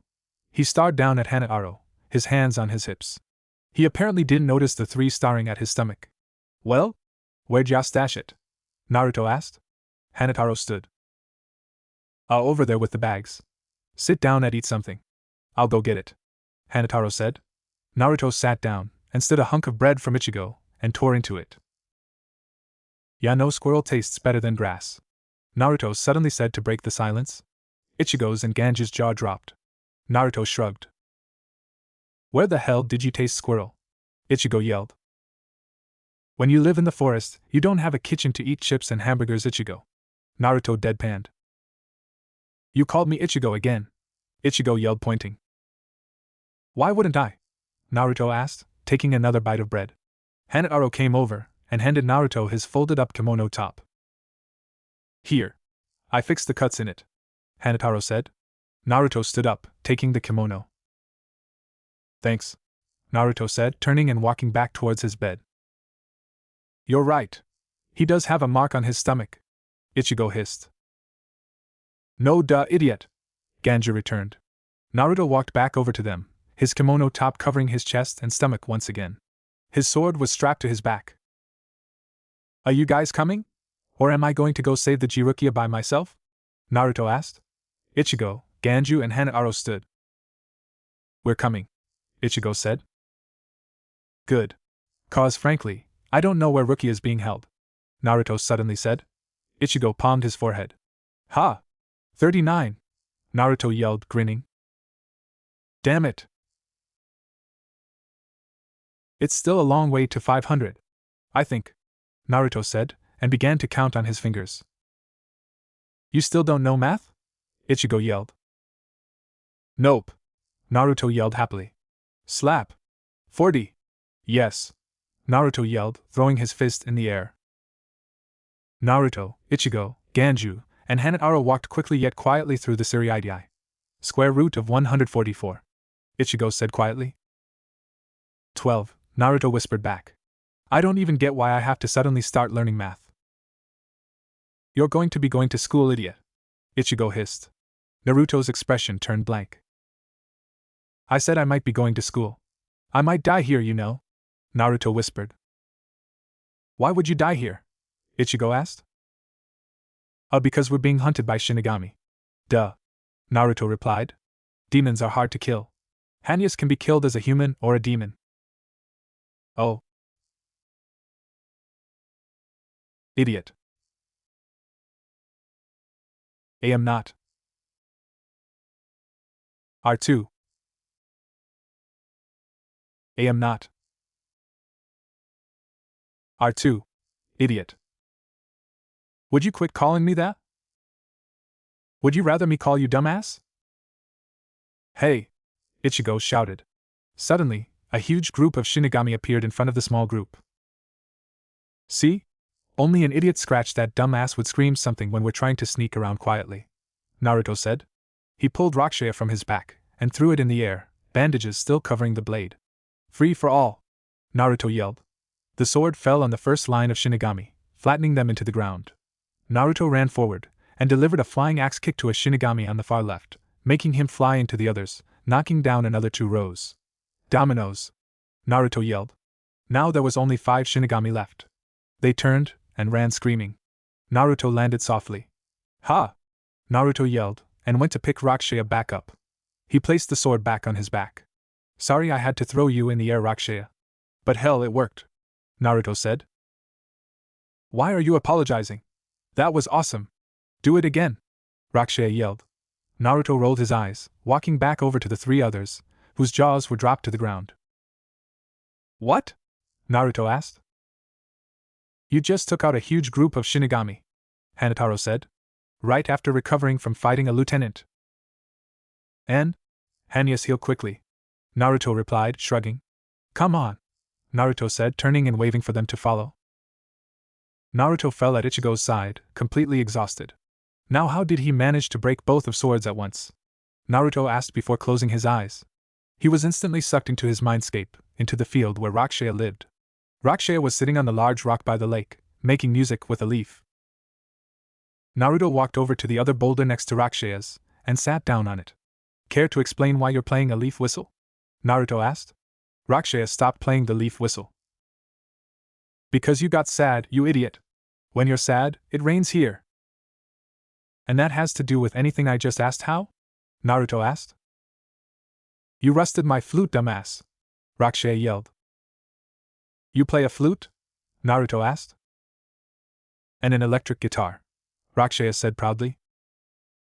How the hell did you get your hands on an electric guitar? Naruto yelled. I can make stuff appear here, Rakshaya replied. Naruto sighed. Can you tell me why you and Zangetsu look so much alike? Naruto asked. Rakshaya stopped playing his leaf whistle once again. Are you aware that at the same time you regained your Shinigami powers, Ichigo was regaining his as well? Rakshaya asked. At the exact same time? Naruto asked. At the exact same time. When your Ryetsu and his Ryetsu gained the signature of a Shinigami, your Ryetsu's flared greatly. Mine was added to yours, and Zangetsu and Ai's was added to Ichigo's. Mine mixed with Zangetsu and Ai's as well, and made us look a lot alike in our Shirkai form, and made our powers a lot alike as well, Rakshaya said. Wait a minute, Zangetsu and I? Naruto asked. Oh yeah? Did I mention that I'm somehow related to Zangetsu and I? Rakshaya asked. No. You kinda left that part out. Naruto deadpanned. Well, somehow me and Zangetsu and I are related. We're brothers. That's why we look so much alike, Rakshaya replied. That's odd. Am I going to die right now? Naruto asked. No. But you need to start calling on me for my power, Rakshaya said. Okay. But what about Ichigo's sword? What about Zangetsu? Naruto asked. Nisan is talking with Ichigo right now. By the time you wake up, Ai-san and I will be fixed, Rakshaya said. Naruto began to vanish. And stop being so sad when someone mentions the seal. You'll end up rusting my other instruments too, Rakshaya called. By the time Naruto had woken up, Ichigo was already beginning to stand up. He could feel Ichigo's Ryetsu, and Zangetsu's Ryetsu flaring. Naruto stood, his Ryetsu shooting up as he called on Rakshaya power. How's Zangetsu? He okay? Naruto asked. He's fine. How about Rakshaya? Ichigo asked. He's fine as well. Let's finish this. Finish what? This souffle, it's simply divine. Yes, let's. Rakshaya replied, his voice imitating one of a British old man. We cut to a scene where Naruto and Rakshaya are sitting at a table, sipping tea in flowery cups and daintily eating lady fingers. Both sported hot pint suits. How delightful. Indeed. Naruto responded, twisting his mustache between his fingers. Ichigo waltzes in, wearing the suit of a clown, his hair puffed up in a ball and a monocle balanced on his eye. His arm is wrapped around Zangetsu, who had a drawn-on face with makeup, and was wearing an old-time ball gown, covering in red roses. Ichigo carefully set his sword up in a chair before seating himself. Naruto leaned over to Rakshaya. A sword in a dress? How ridiculous. He'd look much better in this. Naruto commented, holding up a drawing of his own, a poorly scribbled picture of a spacesuit with a cowboy hat. Ichigo scoffed. Please, a sword expecting 3 children is not to be wearing that. I'm making Zangetsu a girl right now. Kyubi-kitsune, he replied. He smirked devilishly, grooming his beard thoughtfully. He'd look much better in this. At this point, Ichigo slid a picture across the table. Naruto glanced down and saw it was a log hollowed out with armholes and a large circle missing in the center. Yes, I believe that would suit him very well. Naruto commented aristocratically, smiling his approval as he played with his French mustache. ***, all of the words in between the are by Kitsune 242's sister, me. Kyubi-kitsune. What the hell? Kenpachi said, watching as Naruto and Ichigo drank tea and ate soufflés with their large swords leaning back against their own chairs. Suddenly, Naruto disappeared, and reappeared in front of Kenpachi, his sword drawn back. You may kiss the bride, Naruto roared, swinging Rakshaya at Kenpachi's face, and smacking Kenpachi in the face with it, making sure the painted-on face collided with his lips. "You're now married, Scar SS?" Naruto yelled, a grin on his face. Kenpachi wheeled backwards, his hand coming up to his face. "How did you put that much force behind that swing?" Kenpachi asked. Naruto slammed his fist into the pavement, making a huge crater all around him. "The same way I did that," Naruto replied, and lifted Rakushia once again, and Ichigo was instantly at his side. "We'll finish this in one blow," Naruto said. Yellow Ryetsu burst from Kenpachi, forming an evil face behind him. Blue Ryetsu came from Ichigo, and made another evil face. But Naruto's purple Ryetsu formed a roaring fox. The two rushed forward. In seconds the three were standing motionless, Kenpachi behind Naruto and Ichigo, his sword out in front of him. Naruto and Ichigo stood, their swords held at different angles. "Looks like we failed," Naruto said quietly. "I'm sorry, my friends. It looks like you'll have to save Rukia on your own," Ichigo said. Blood flew from Ichigo's left side, and blood exploded from Naruto's right side and stomach. The two collapsed. Kenpachi turned to them. "What are you guys talking about? You two won," Kenpachi said before he collapsed. Soon Yuichiro came, took Kenpachi, and ran off, saying something about Kenpachi having a good time fighting Naruto and Ichigo. Naruto and Ichigo lay on the ground unconscious, until suddenly, Yorichi was there. "It looks like you two won. I guess I have to help you too," Yorichi said, suddenly growing a bright blue. Naruto's eyes snapped open. Naruto yelled, sitting up suddenly. "I wouldn't do that if I were you," said a female voice. Naruto looked over at who was talking. It was a woman with purple hair. Ichigo was sitting up on a mat a few feet away, almost his entire chest covered in bandages. "You might start bleeding again." "I made that mistake already," Ichigo said, motioning to his own stomach where blood covered the bandages. Naruto pointed at the woman. "Who the hell are you anyway?" Naruto asked. "I'm Yorichi," the woman replied. "Okay," Naruto deadpanned. "You aren't going to be surprised?" Ichigo asked. "Why should I? I can transform," Naruto said. Ichigo palmed his forehead. 45. Ichigo jabbed a finger at Yorichi. "She wants to know what the mark on your stomach is. She noticed it when she was healing the gash on your stomach. I tried to tell her that you wouldn't tell anyone what it was, but she won't listen," Ichigo said. "That's true. What's with the mark?" Yorichi said. Naruto averted his eyes, a blank look on his face. "It's nothing," Naruto replied. Yorichi bent down to Naruto's side, so he was forced to look at her. "I know it's not nothing. If it was nothing, then you could tell me that while looking into my eyes," Yorichi said. "I can look away all I want," Naruto growled. Yorichi shot her hand forward, and Naruto recoiled. She lifted the black t-shirt Naruto was wearing so the entire seal was visible. Naruto sucked in his breath. "Ah! Be careful. Earthquakes and fires happen when you're worried about something," Rakushia shouted from inside Naruto's mind. "Is that nothing? Nobody has that, and it's not in any books, in Soul Society, or the living world." "Maybe because it's not common in any world," Naruto said. His eyes widened. "Crap. You said it yourself? It's not common. What is it?" Yorichi asked. Naruto glared at the woman. "Leave it alone, Yorichi," he growled threateningly. The Ryetsu level in the small cave room instantly shot up, pushing Ichigo, Yorichi, and Naruto towards the ground. "Naruto!" Ichigo gagged. "I'm not doing it! It's Byakuya!" Naruto gasped. The pressure lowered itself. "It's coming from the Senzeiku SP?" Yorichi said. Ichigo and Naruto spun out of their beds and rushed towards the door. "Where are you two going?" Yorichi yelled. Ichigo turned while Naruto tore off the t-shirt and slipped into the loose kimono top, leaving it open to his bandaged chest. "The tower is where we told Hanataro and Ganju to go," Ichigo yelled.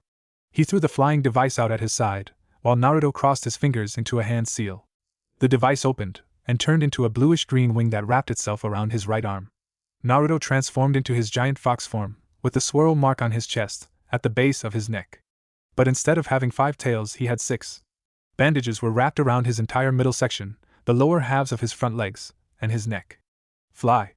Ichigo growled, and burst out of the door in the wall, blasting into the sky. Naruto followed behind him shortly, his paws surrounded by fire. "Hey there, Rukia! Long time no see!" You okay? Yukitake asked, holding his hand up in the form of a salute. Rukia stared in surprise. Where did Yukitake come from? Byakuya turned to the other captain. What are you doing here, Captain? Byakuya asked. Well, I could ask you the same thing, Yukitake said, his smile vanishing, and his hand dropping back to his side. After all, releasing a Zanpakuto in a place like this is a first-class offense, even if it's to repel Ryoka. What were you thinking, Kuchiki? Yukitake asked. The wartime exemption has allowed the full use of a Zanpakuto. Byakuya deadpanned.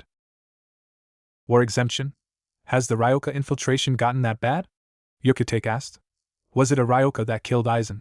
Suddenly, 2 huge Ryetsu signatures pressed down on the bridge. What Ryetsu is this? These signatures.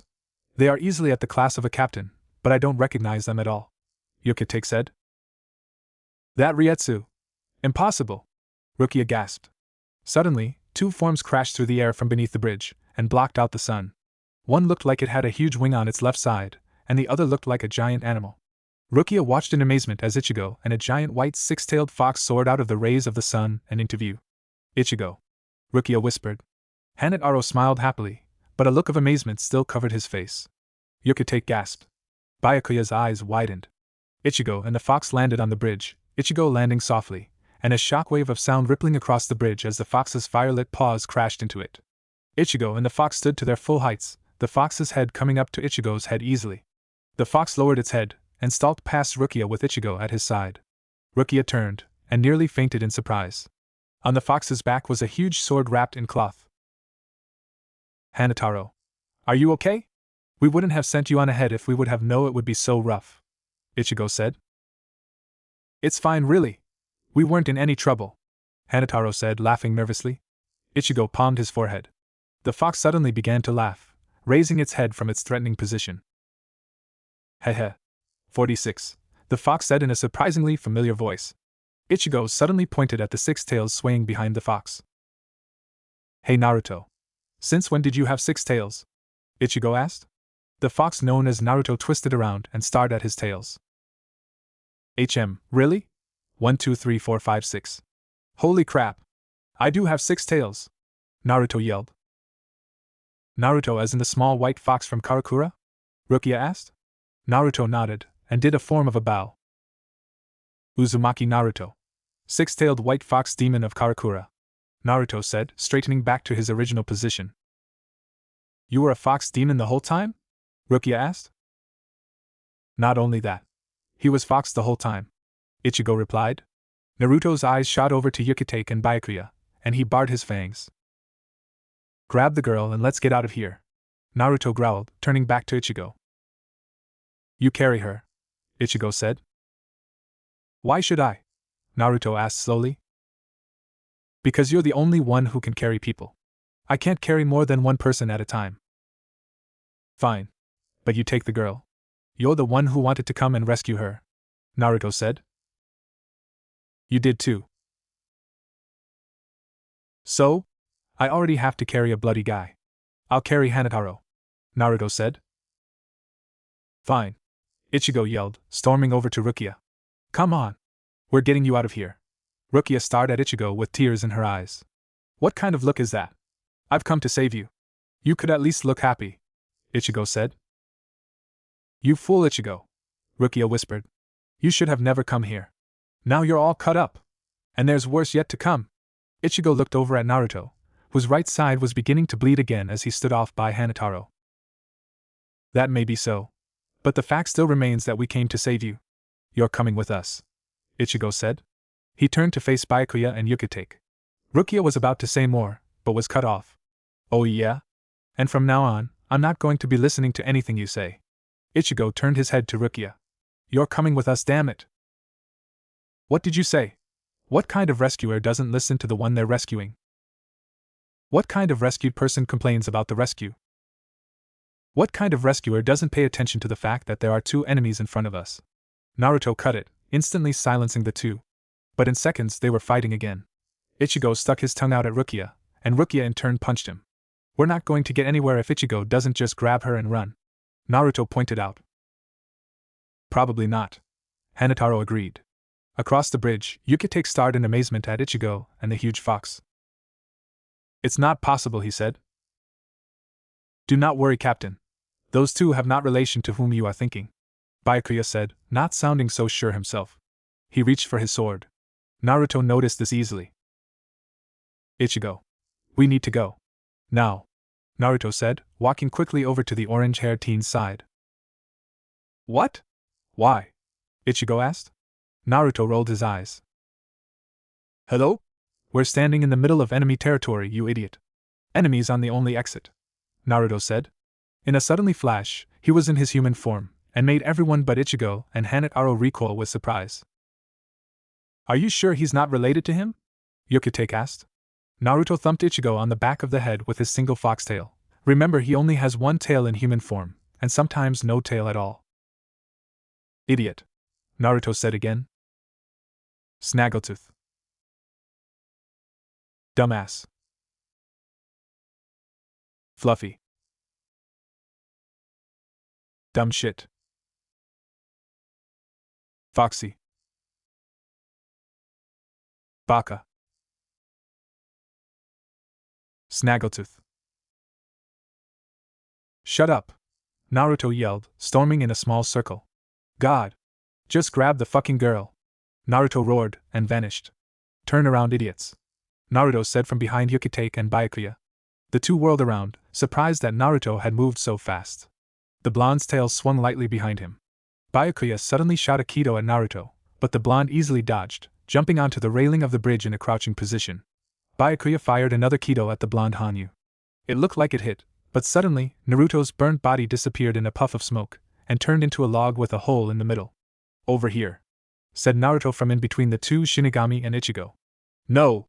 Over here, said another Naruto from in the air. Fire surrounded his hands and feet, just like when he was in his fox form.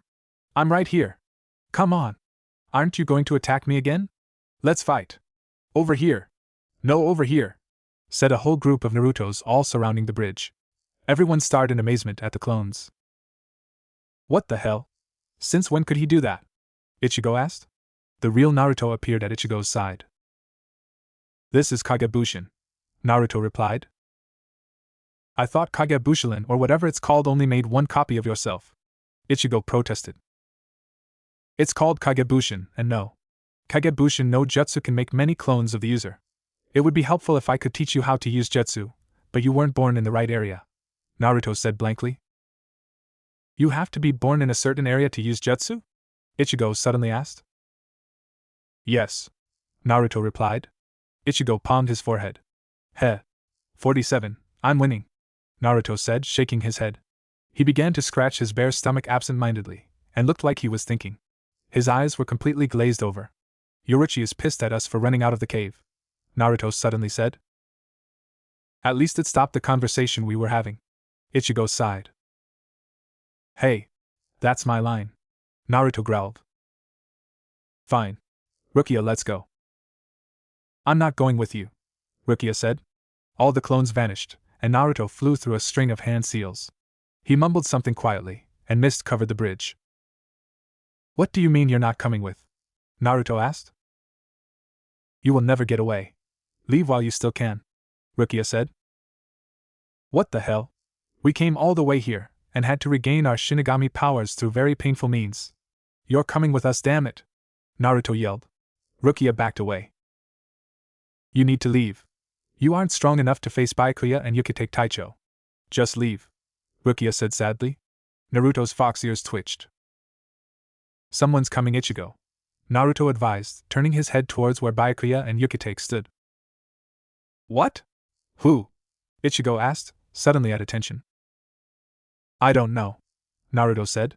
His inhaled deeply. Yoruichi, Naruto replied. Suddenly, Yuichi ran through the mist, and punched Ichigo and Naruto in the stomach, making them drop to the ground in surprise. The mist instantly vanished.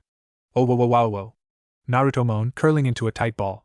The seal mark on his stomach pulsed red a few times, catching the eye of Rukia, Yoruichi, Hanetaro, Yukitake, and Byakuya.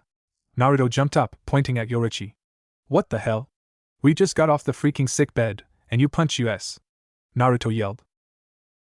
That's because you two jumped up and flew away before you should even be moving, Yoruichi returned. You two are too injured to fight two captains. I can take anyone, Naruto insisted. Not in your condition, Yorichi yelled, grabbing Ichigo and Naruto by the backs of their necks and pulling them over the edge of the bridge. Wahaya-he-hilio? Naruto roared as they fell to the ground below. You two aren't strong enough, Yorichi yelled, dragging Naruto and Ichigo along behind her. We were so close to getting Rukia though, Ichigo protested. Yes, but how far would you have gotten afterwards with two captains sitting right there? I could have beat their asses, Naruto yelled. And how would you do that? Yorichi asked. I can't tell you. It's a secret, Naruto replied. I could use Kyuubi's chakra. Oh! Beating the crap out of the man who almost killed you. Hoo-hoo! Kyuubi yelled. I agree with Kyuubi. You should have stayed to fight. But Yorichi is also right, Rakshaya said. Yeah. You're too injured to fight. Let your injuries heal first. Kyuubi agreed. You guys are no help at all, Naruto grumbled, crossing his arms over his chest. But if that's what you guys think I should do, then okay. I'll wait until I'm healed, then I'll go and kick ass. Agreed, Kyuubi said, mentally nodding. Yorichi paced in front of Ichigo and Naruto, who were both tied to boulders, with their arms stretched behind them. I can't believe you two. Rushing out like that, Yorichi yelled.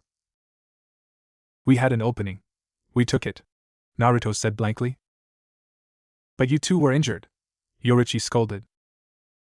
So? I've done worse while I was injured, Naruto replied. Like what? Yorichi growled.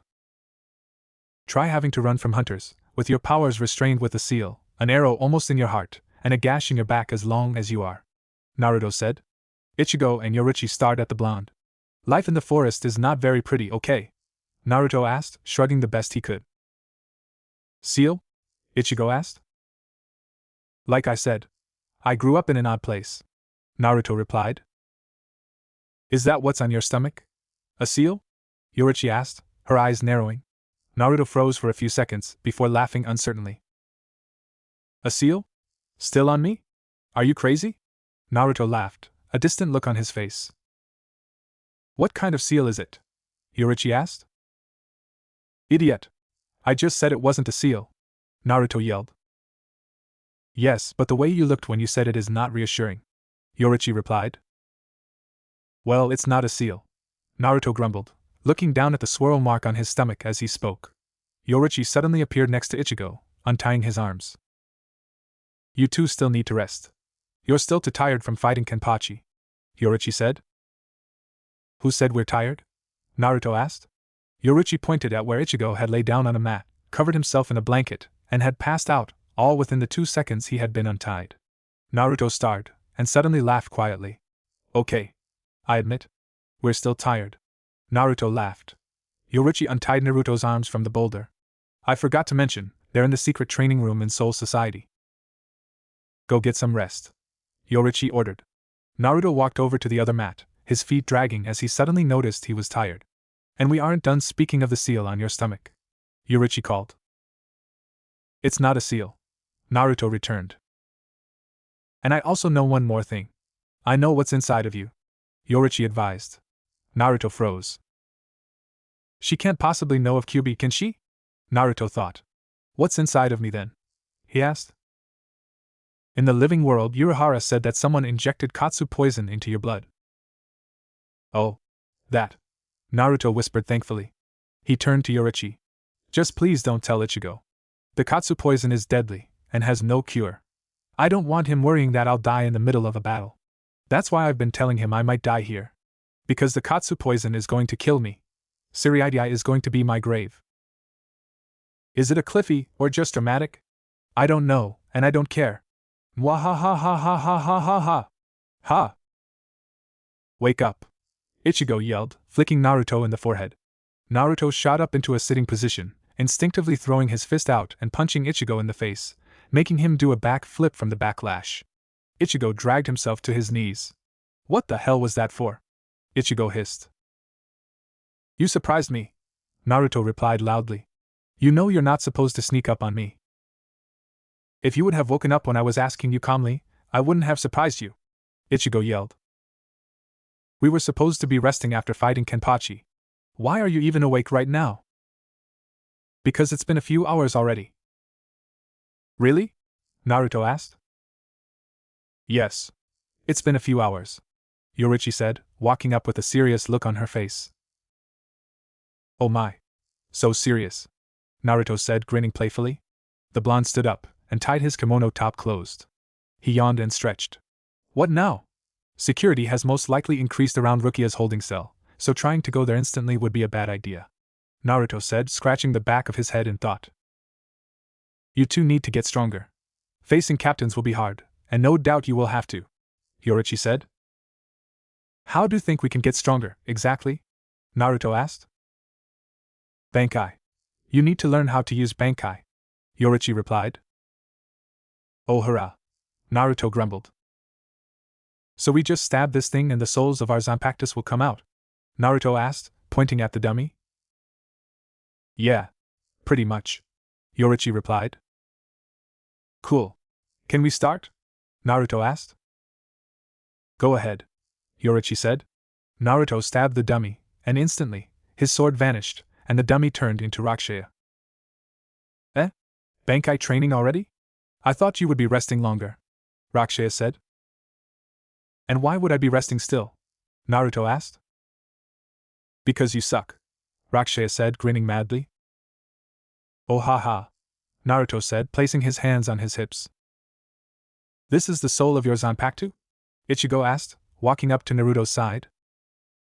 Yeah, Rakshaya. The most annoying sword on the face of the planet, Naruto replied. Rakshaya bowed, twisting his hand in front of his chest. Glad to meet you, Rakshaya said. Naruto yanked one of Rakshaya's hairs out of his head, making the boy recoil in shock. But they aren't glad to meet you, Naruto said. Oh come on! Give me a break! Rakshaya cried. No. How's this Bankai training work? Naruto asked. Oh yeah? Bankai training? Come on! Follow me, Rakshaya said, walking off in a random direction. And would you tell me why we are walking off in a random direction? Naruto asked. Do you want your friends to get hurt by the training? In the training, you and I are going to be fighting each other. Only after you beat me will you have your Bankai, Rakshaya replied. Naruto groaned. Great. Naruto's sword that he had just pulled from the ground shattered. Shit! Not that one! Naruto yelled, and turned away from Rakshaya, who swung his own blade wildly. Naruto ran like crazy, his ears flat against his head. Naruto pulled another sword from the ground, and faced Rakshaya. Nope! Rakshaya yelled, swinging his sword and cracking the one in Naruto's hands in half. Naruto threw down the remains and ran off. Ichigo's training was going the same way. Every few minutes the two would meet up with each other, both running from their swords. Naruto laughed happily as he narrowly missed being cut in half by Rakshaya's sword. Naruto turned and ran straight at Rakshaya, making the black-haired boy recoil with surprise. Naruto ducked under the boy and grabbed for another sword. But this sword broke in half as well as soon as it connected with Rakshaya's. Naruto turned and began to run once again, weaving in and out of the tall rock obstacles. Suddenly, Naruto stopped, his heart beating heavily and loudly. He froze solid and dropped to his hands and knees. His body shuddered, and he coughed up blood. His eyes widened as blood poured out of his mouth at an alarming rate. Naruto's hand shot up to his chest, gripping the left side of his chest over his heart. Rakshaya was at Naruto's side in an instant, a worried look on his face. Naruto's eyes pulsed black for a few seconds before pulsing black again. Naruto coughed up blood again and fell to the ground, unconscious. Oh crap! Oh crap! Oh crap! Oh crap! Oh crap! Yorichi! Rakshaya yelled. Yorichi turned from observing Ichigo's training. Ichigo and Zangetsu froze in mid-battle, surprised by the scream. Yorichi rushed to Naruto's side, Ichigo and Zangetsu arriving soon after. What did you do to him? Ichigo yelled, astounded by the amount of blood that Naruto and coughed up. I didn't do anything. He just started coughing up blood, Rakshaya yelled. And why did he start coughing up blood? Zangetsu asked. Rakshaya closed his mouth and looked away, a distant look on his face. This is bad. The Katsu poison is starting to take effect. It won't be long until he dies, Yorichi thought. Well, whatever happened, we need to get him to a better location and find out what's wrong, Yorichi said. Rakshaya, picked up Naruto carefully and turned to Yorichi. One thing was written on his face. He's starting to die. Ichigo, can you go get some more water? Yorichi asked as she placed the wet cloth over Naruto's forehead. Ichigo nodded and rushed off, leaving Yorichi with Rakushea, Zangetsu, and an unconscious Naruto. Katsu poison, am I right, Rakushea? Zangetsu asked. Rakushea nodded. Yeah.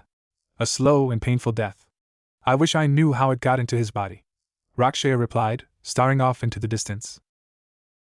It had to have been a while ago, and if it was as long as I'm thinking, then someone must have injected it into one of his arms or hands. Yorichi replied. How would you know that? Rakushea asked. Because if it was, then it would have to go through his body completely to get close to his heart, and it moves slowly. Yorichi replied. Ichigo soon returned, with another bucket full of water. It's most likely getting late.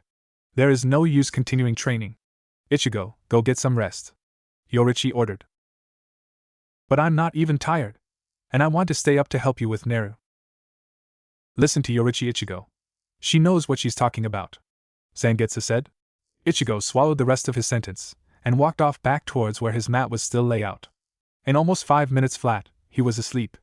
I've seen Katsu poison before, Zangetsu suddenly said. It was used long ago, mainly by ninjas in assassinations. It slowly kills the one it's inside of. It's a very slow and painful death. I can't even come close to imagine the pain this boy must have been feeling for the past few weeks. No antidote. No chance. He's dying, and nobody can stop it. The closest we can come to saving him is to delay the poison, but that would only bring him more pain, Rakushea said sadly. There was only one report of someone living with the poison for 5 more minutes after he was supposed to die, but then he still died. And not only that. He blew up. Yorichi whispered. Then there really is no chance of his survival? Zangetsu asked. There is something special about this boy. Besides the fact that he's a demon? Yes. Besides that, Zangetsu said, nodding his head. Rakushea laughed nervously. He is special, but unless something like a miracle happens, he's going to die here in Tsuruyaidai. I figure, he's only got a few more days until he doesn't have enough energy to move anymore, then another few days before he dies. Rakushea sighed. This sucks. Oh, come on. I feel fine. Then why is blood coming out of your mouth and dripping down your chin? What? Crap! Naruto yelled, whipping the blood from his mouth. But I really do feel fine. You were coughing up blood yesterday, Yorichi returned. But the important thing is that I'm fine now, Naruto yelled. Just lay back down and rest, Ichigo said from his place against a boulder. Naruto turned to Rakushea. Sorry, Naruto. But Ichigo's right. Rakushea replied from his pleading look. Naruto turned to Zangetsu. I agree with Ichigo as well. All in favor of tying Naruto to his bed? Yorichi asked. All raised their hands except Naruto. Any oppose? I hate you all, Naruto growled. Okay then. Get him! Ichigo yelled, and dove at Naruto. The blonde sidestepped, but coughed up blood again, dropping to his knees. His right hand clutched the area over his chest, and he fell onto his side. Oh. What's happening? Ichigo asked. I swear I didn't do it.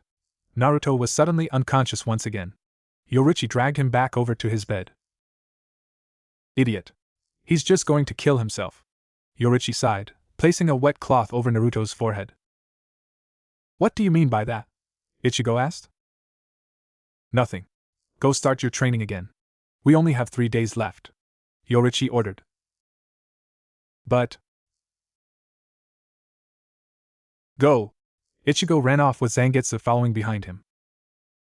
Rakushea! Naruto hissed. Rakushea shot up from his bed. What? Rakushea yelled, surprised he was woken up. Come on. Let's go train, Naruto whispered. Are you crazy? You're going to be dead soon. Why do you want to train all of a sudden? Because the least I can do is be of a little more use to Ichigo.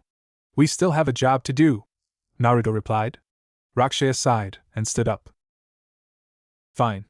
But use his power to help you stay energized, Rakushea said. Naruto clapped his hands together in front of his chest and closed his eyes. Red chakra flowed over his body, and in seconds burst apart. Naruto opened his eyes. They were blood red with slit pupils. The whisker marks on his cheeks were darker and thicker thanks to Kyuubi's influence. Ready, Naruto said, and the two dashed off, locked in combat once again. Only 2 days remained until Rukia's execution. Ichigo shot up from his bed at the sound of clashing metal. Yoruichi was already scrambling out of her bed, while Zangetsu watched something from on top of a boulder. The three rushed to the sidelines of a huge battle with humongous swords sticking out of the ground. Naruto and Rakushea were locked in battle. Rakushea hit Naruto in the chest with the flat of the blade in his hand. Ga! Naruto roared as he rolled backwards. He rolled to a stop a few feet from Ichigo and Yoruichi with his back towards them. He jumped up, throwing the broken sword from his hand. His eyes snapped open, and Ichigo, Yoruichi, and Zangetsu recoiled. His eyes were blood red. Damn it! Naruto growled, ripping a sword from the ground and running at Rakushea. He swung the curled blade, and it snapped. Naruto tossed it away, and suddenly collapsed onto his hands and knees. Blood spilled from his mouth. But he jumped back up, growling, and grabbed another sword. Naruto charged at Rakushea once again, swinging his sword like crazy. But that one shattered as well. Fuck! Naruto yelled, turned, and ran like hell. Rakushea ran after him. What the hell are you doing, Naruto? Yoruichi asked loudly. Naruto ignored her. Naruto! Ichigo yelled.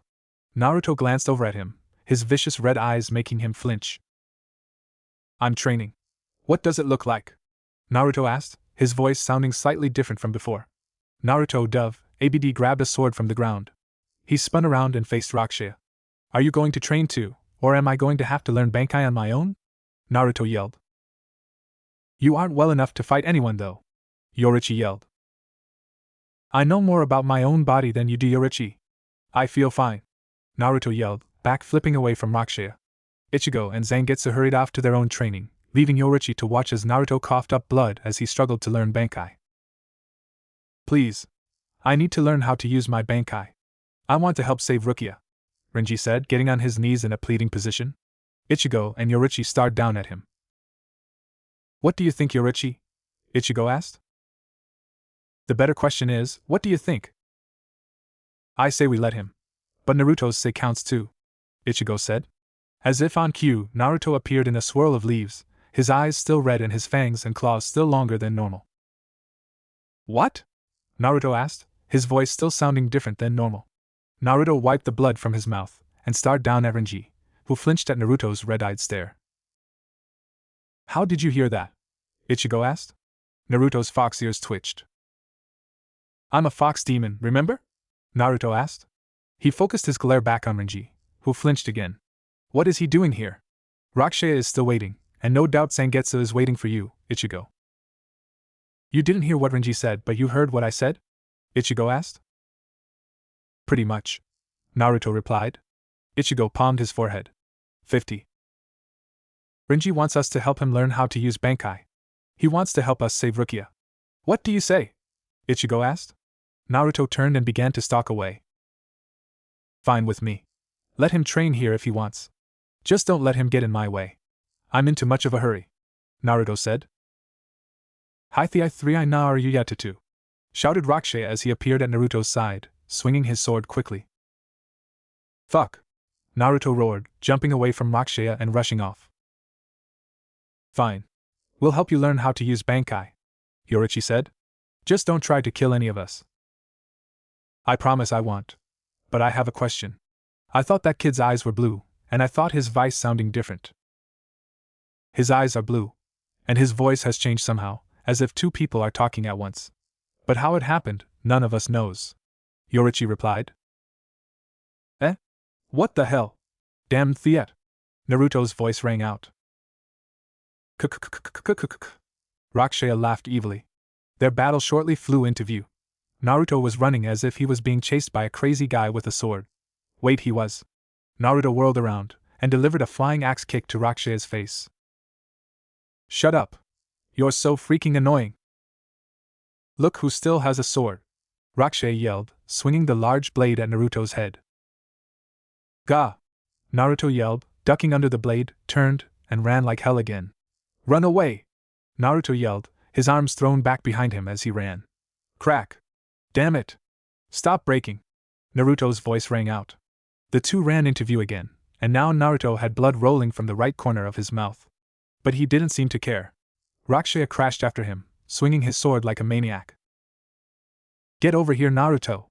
Rakshaya yelled. "No thanks." Naruto laughed nervously, running wildly. "If you don't face me, then you'll never learn how to use Bankai," Rakshaya chided. "That's fine with me," Naruto yelled. "What?" "Turn around, dumbass!" shouted a second Naruto from behind Rakshaya. The first Naruto grabbed one sword, while the second grabbed another. The two swung, and both of their swords broke. Naruto turned, and ran like hell once again. Suddenly, he collapsed onto his hands and knees again, and began to cough up blood once again. He clutched the area over his heart, and his eyes widened. His red eyes pulsed black for a few seconds before going back to red. His eyes then closed, and he dropped to the ground. "Naruto! Naruto! Naruto!" Ichigo, Yorichi, and Rakshaya yelled, running to Naruto's side. He was breathing heavily. "I'm fine. I'm just tired," Naruto said weakly, his voice fading in and out from his strange voice and his normal voice. "Come on. Let's get him back to bed," Yorichi said. Naruto's eyes opened, and he slapped her hand away. "I said I'm fine," Naruto grumbled, standing up and cracking his back. "Come on, Rakshaya," Naruto said, stumbling off in a random direction. "Naruto, I think you should." "Now, Rakshaya!" Naruto shouted. Rakshaya scrambled after Naruto, his sword dragging behind him. "That kid is going to get himself killed," Yorichi said. "I wonder what's making him gag up blood." Ichigo wondered out loud. Renji walked up. "It looks like the symptoms of Katsu poison," Renji said. "I've seen it only once before. There is no known cure." "Maybe that's what's wrong with him," Ichigo agreed. "That's not it. If it was, then he wouldn't be able to move, and would be going into cardiac arrest every 10 minutes. Yorichi pointed out, frantic to fulfill her promise to Naruto that she would keep his secret about having Katsu poison in his body. "Good point," Renji said, nodding his head. Yorichi mentally sighed with relief. Naruto's secret was still safe. For now. "Today is Rukia's execution," Yorichi said. Naruto and Ichigo stood in front of Yorichi, their huge swords slung across their backs. Naruto's eyes were still red. "And we only have one more chance to save Rukia," Naruto said, his voice returning to normal and his eyes turning blue again. "How do you do that?" Ichigo asked. "Do what?" Naruto asked. Ichigo palmed his forehead, and Naruto grinned. "Ha! 54, Naruto laughed. "We haven't heard from Renji since he left. I fear he might have been defeated," Naruto announced. "I agree. He left before he trained his Bankai for very long. He probably doesn't even have a grip on his powers yet," Yorichi agreed. Naruto cracked his neck by tilting his head quickly and returning it to its original position. His fox ears twitched, and he froze. "The execution has begun. We must hurry," Naruto said, transforming into his large six-tailed fox form. He shifted his weight, the sword on his back sliding into a better position. "We need to go." "Just be careful," Yorichi said. Ichigo ran off, and Naruto began to follow. "Naruto, I'd feel better if you didn't go running off to fight," Yorichi admitted. Without turning, Naruto said. "Yorichi, I am going to die any day now, maybe any hour or any minute. The least I can do is help while I still have the life in me. I said that this place was going to be my grave, and I meant it. I will die in Tsuruyaidai, and there is nothing I can do to stop it." "Do you have any last requests, Kachiki Rukia?" Yamamoto asked. Rukia stayed silent before. "Just don't harm Ichigo, or any of his friends. They have done nothing wrong. They didn't kill Aizen Taicho," Rukia said. "Very well," Yamamoto agreed. "Begin the execution," Yamamoto ordered. Meanwhile, a new captain and new lieutenant looked over at each other, a suspicious look on their faces. The captain was male and had spiky blonde hair, and the lieutenant was a female and had red hair and green eyes. Rukia was lifted into the air and held up by her arms. Suddenly, a huge fire phoenix appeared and flew straight at her. Rukia closed her eyes, ready to die. But it never came. She opened her eyes. Naruto, in his six-tailed fox form, and Ichigo stood on air in front of her. Ichigo had his back to the phoenix, and held onto the hilt of his sword with his right hand.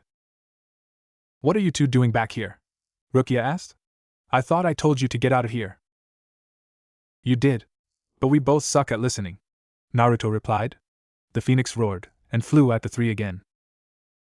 "Get out of here! You can't block it twice!" Rukia yelled. "May I?" Naruto asked. "Be my guest," Ichigo said.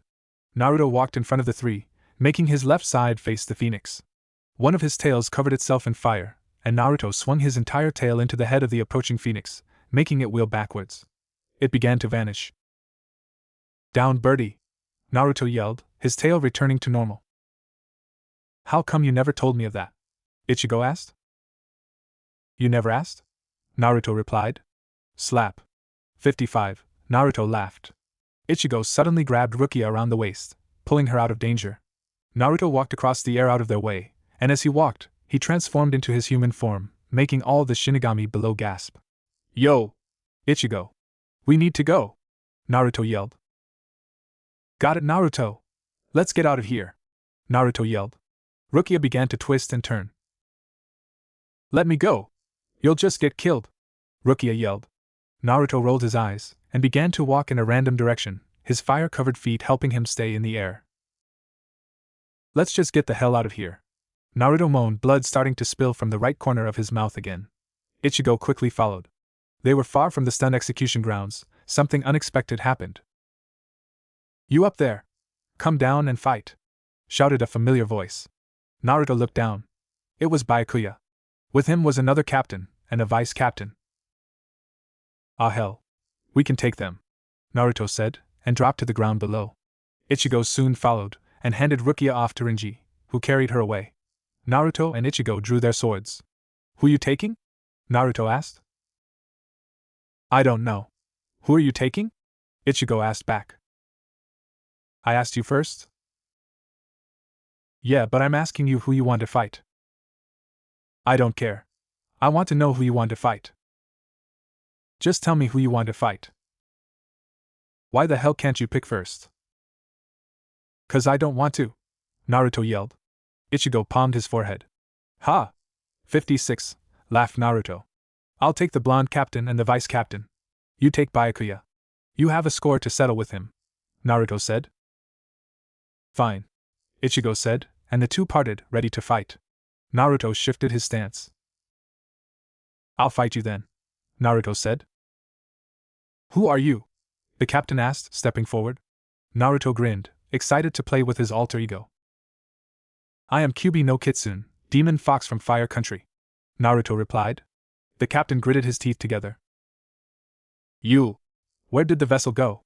the man yelled, pulling his sword from its sheath from around his waist. Naruto shrugged, slinging his sword onto his shoulder. "Who knows?" Naruto asked, before grinning evilly. "Who cares?" "Why you? Bankai!" the man yelled. Naruto cocked his head. When the smoke cleared, the sword was gone from his hand, and metallic blue gloves covered his hands. "Kumo Reikage," the man said. Naruto rolled his eyes. "Are you going to introduce yourself?" Naruto asked. "I am captain of the 5th Squad, Minato Namikaze," Minato responded.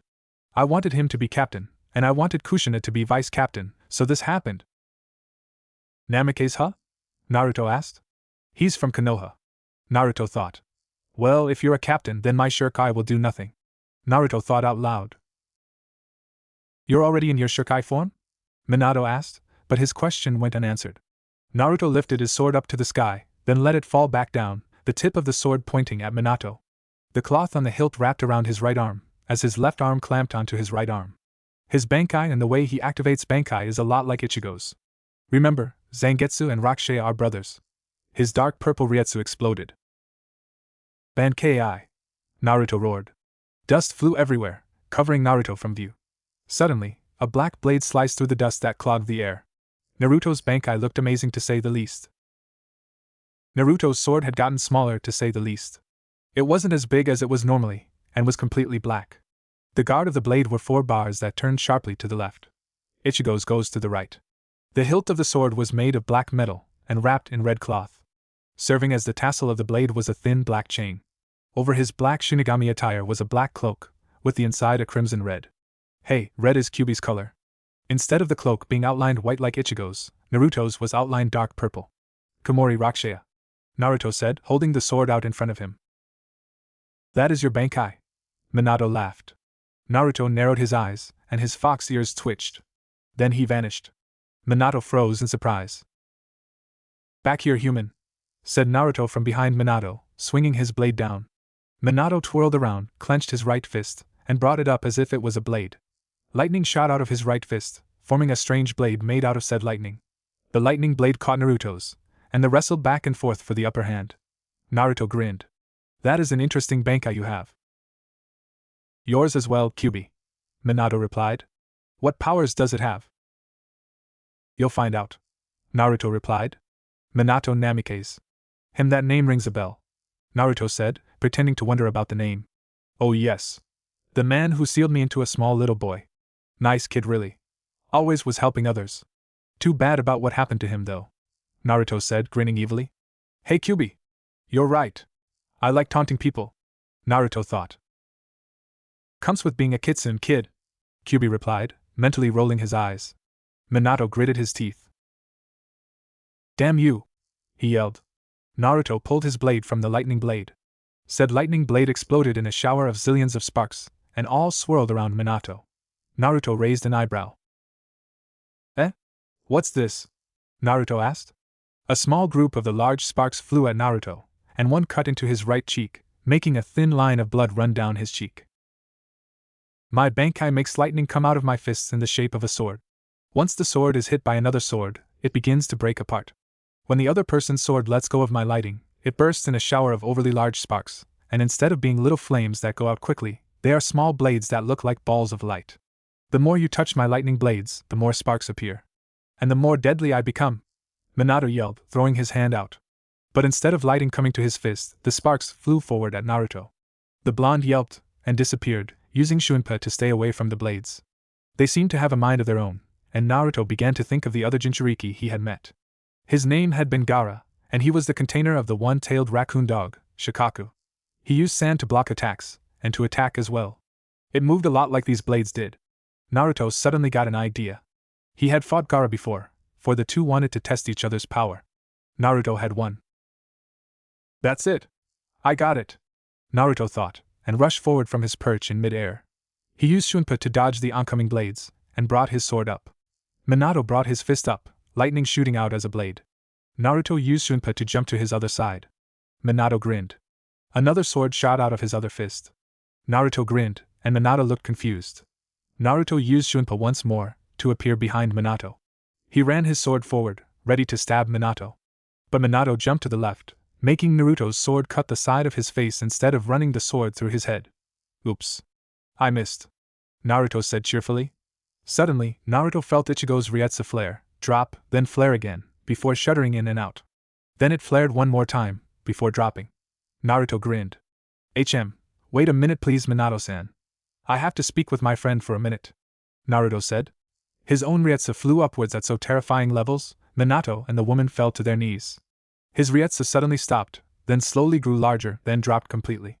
He then made his own Ryetsu shudder in and out for 5 seconds. There. Now Captain Carrot knows that I have unleashed my Bankai as well, Naruto said. You two can talk with your Ryetsu? Minato asked, getting up from his knees. Naruto cracked his neck. Yeah. Captain Carrot and I made a little code so we can talk from far lengths, by making our Ryetsu flare and drop in patterns. I also said one more thing to him, Naruto said. Blood began to run down the corner of his mouth again. The poison was beginning to affect him again. Oh? And what might that be? Minato asked. Naruto closed his eyes, and breathed out slowly. When he opened his eyes again, they were blood red. Minato gasped, and backed away slightly. That I need 5 minutes to beat you. A sword smashed against the lightning blade, making the lightning blade dissipate into huge sparks that flew at the owner of the real sword. Shit. The owner of the real sword muttered. This person was Naruto Uzumaki. He was using Kyuubi's power, making his eyes turn red. He called this mode Vermilion SP, mode. More sparks to dodge. Naruto growled, using Shunpa to flash back and forth, dodging the small sparks that were actually small glowing blades. Captain Kuchiki's Zanpakuto is a lot like mine, But I can constantly multiply my blade, Minato yelled. Minato was the man that Naruto was facing.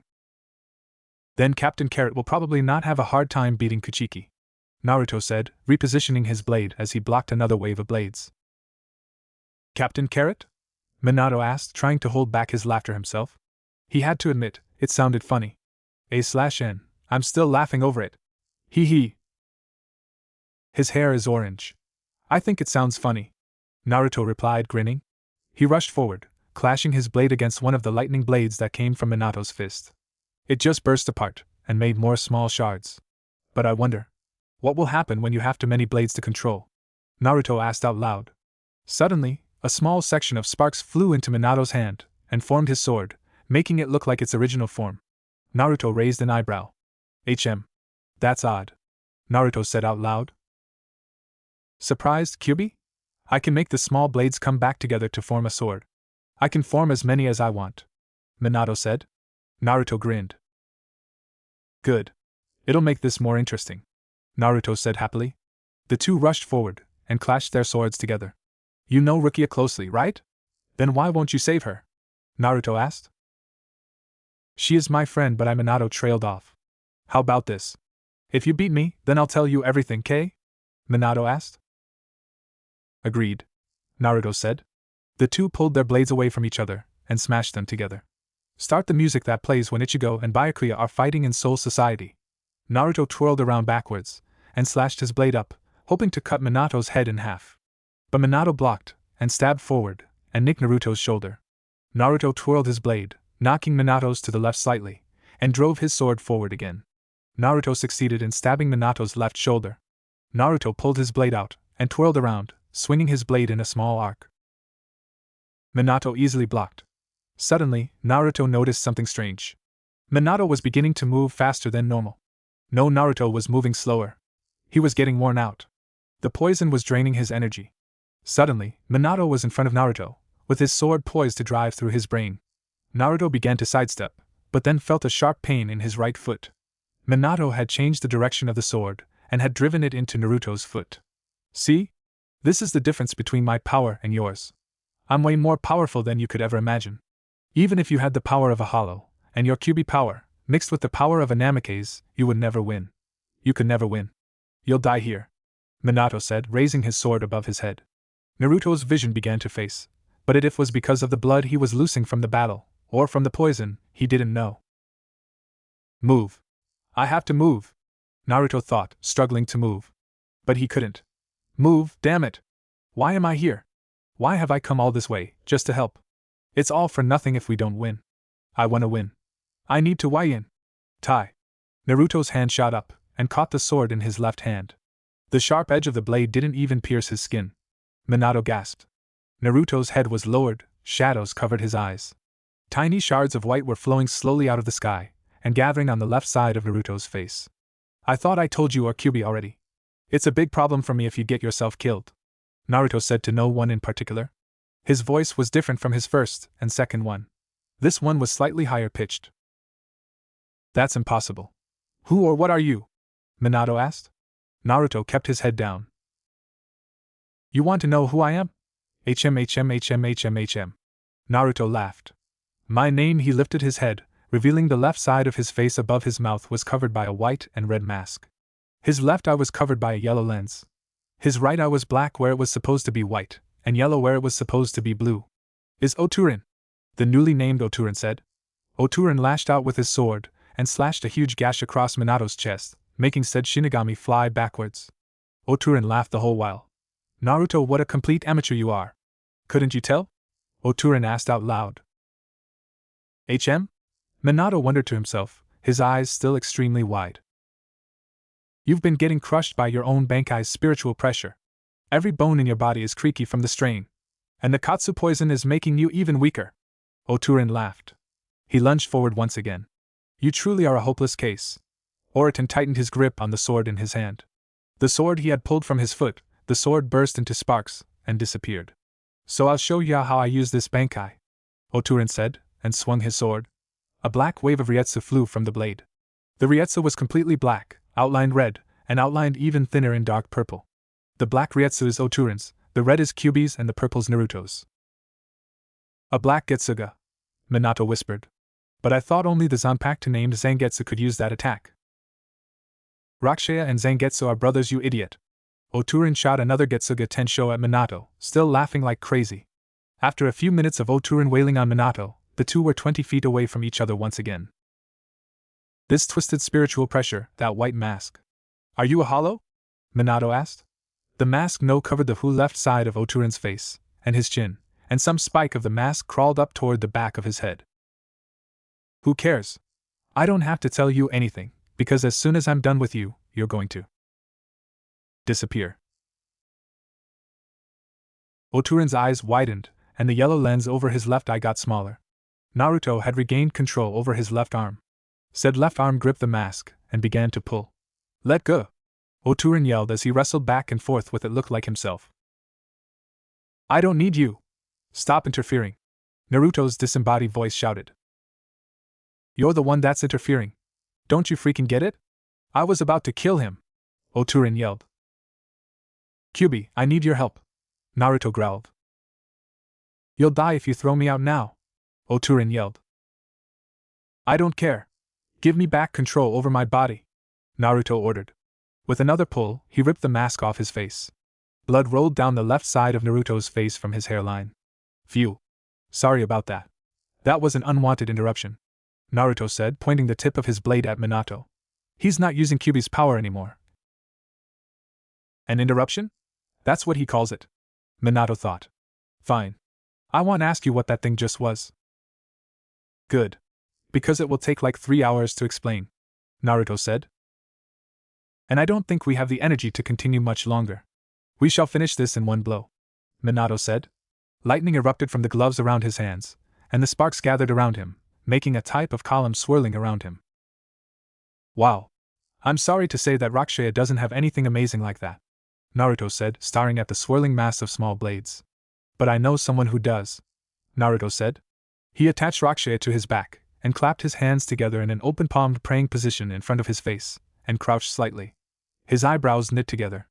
Red chakra erupted from his body, surrounding it completely. Minato gasped by the sheer pressure in the air. But this pressure wasn't the ryetsu this boy was giving off. It was different. This pressure was pure anger, malice, and killing intent. It truly felt like the nine-tailed fox's power. Naruto crouched low on the ground, his arms out as he settled into an animalistic stance. The fiery chakra bent and turned, turning into a column of swirling power around Naruto. A fox's head formed out of the power above Naruto. It was Kyuubi's head, grinning evilly. Kyuubi, Minato whispered. Naruto disappeared. He reappeared in front of Minato, his arm drawn back. The fire-appearing chakra had changed into a bubbling power that formed a fox-like cloak around him, giving him long ears and a long tail. His hand came down and met Minato's outstretched hand. As they clashed together and wrestled back and forth for the upper hand, his single tail began to slowly split into two. Naruto's fangs grew even longer.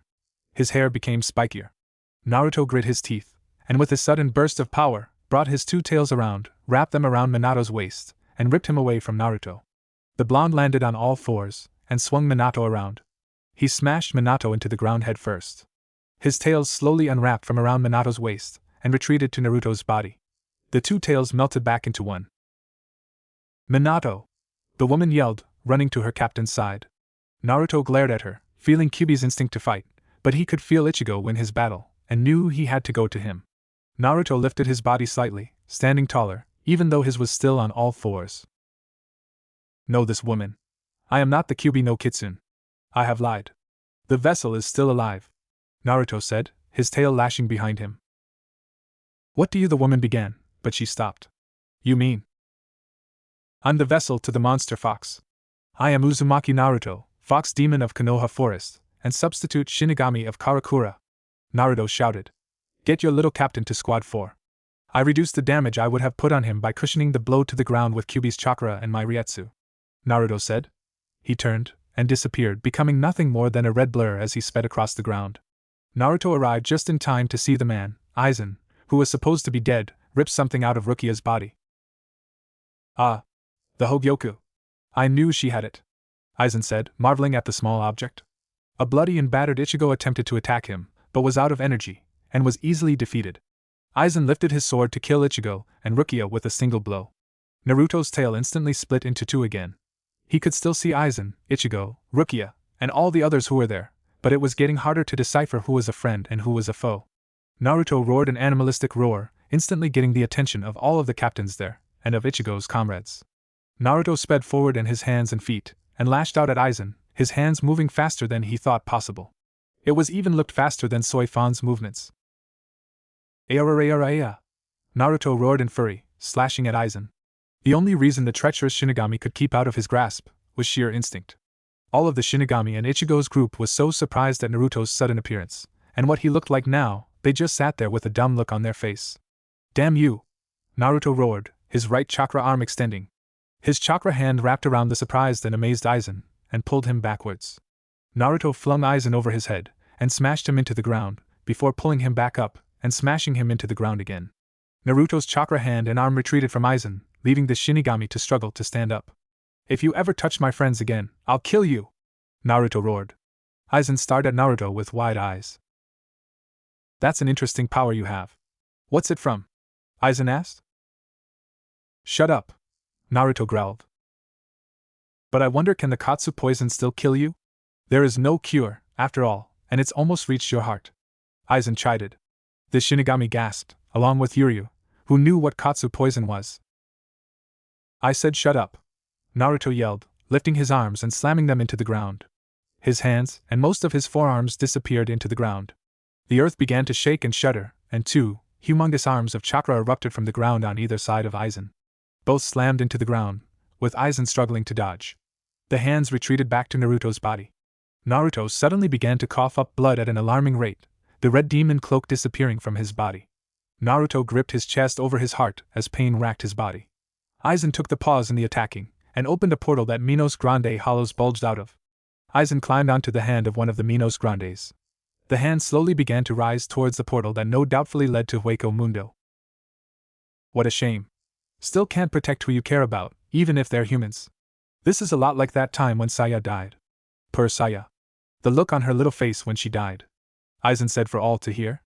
Naruto stopped coughing up blood, and stared up at Aizen, a look of shock, sadness, and horror on his face. You killed her, Naruto said quietly. You killed her, you bastard. You killed my mother. Ichigo, Rukia, Orihime, Chad, Yuryu, and Yoruichi all sat outside the room of Squad 4's medical wing that Naruto occupied. I can't believe you didn't tell me, Ichigo growled. He told me not to, Yoruichi replied.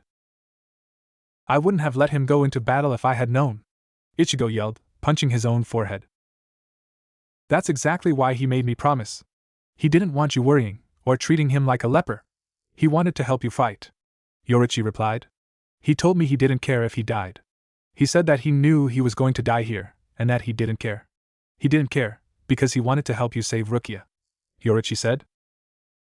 And moving around and fighting the way he was sped up the poison? Ichigo asked. Yoruichi nodded. Then it's my fault, Ichigo yelled. It's not your fault, Ichigo. He was reckless, Rukia said. Rukia's right. It's not your fault, Orihime added. Yes it is, Ichigo yelled. I should have known when he started coughing up blood, Ichigo moaned. Suddenly, the door to Naruto's room slammed open, and a Shinigami from the 4th squad flew out, crashing through a wall. Get back up, shouted another Shinigami, before he flew through the hole in the wall that the other Shinigami made. A blur raced out of the door, and down the hall.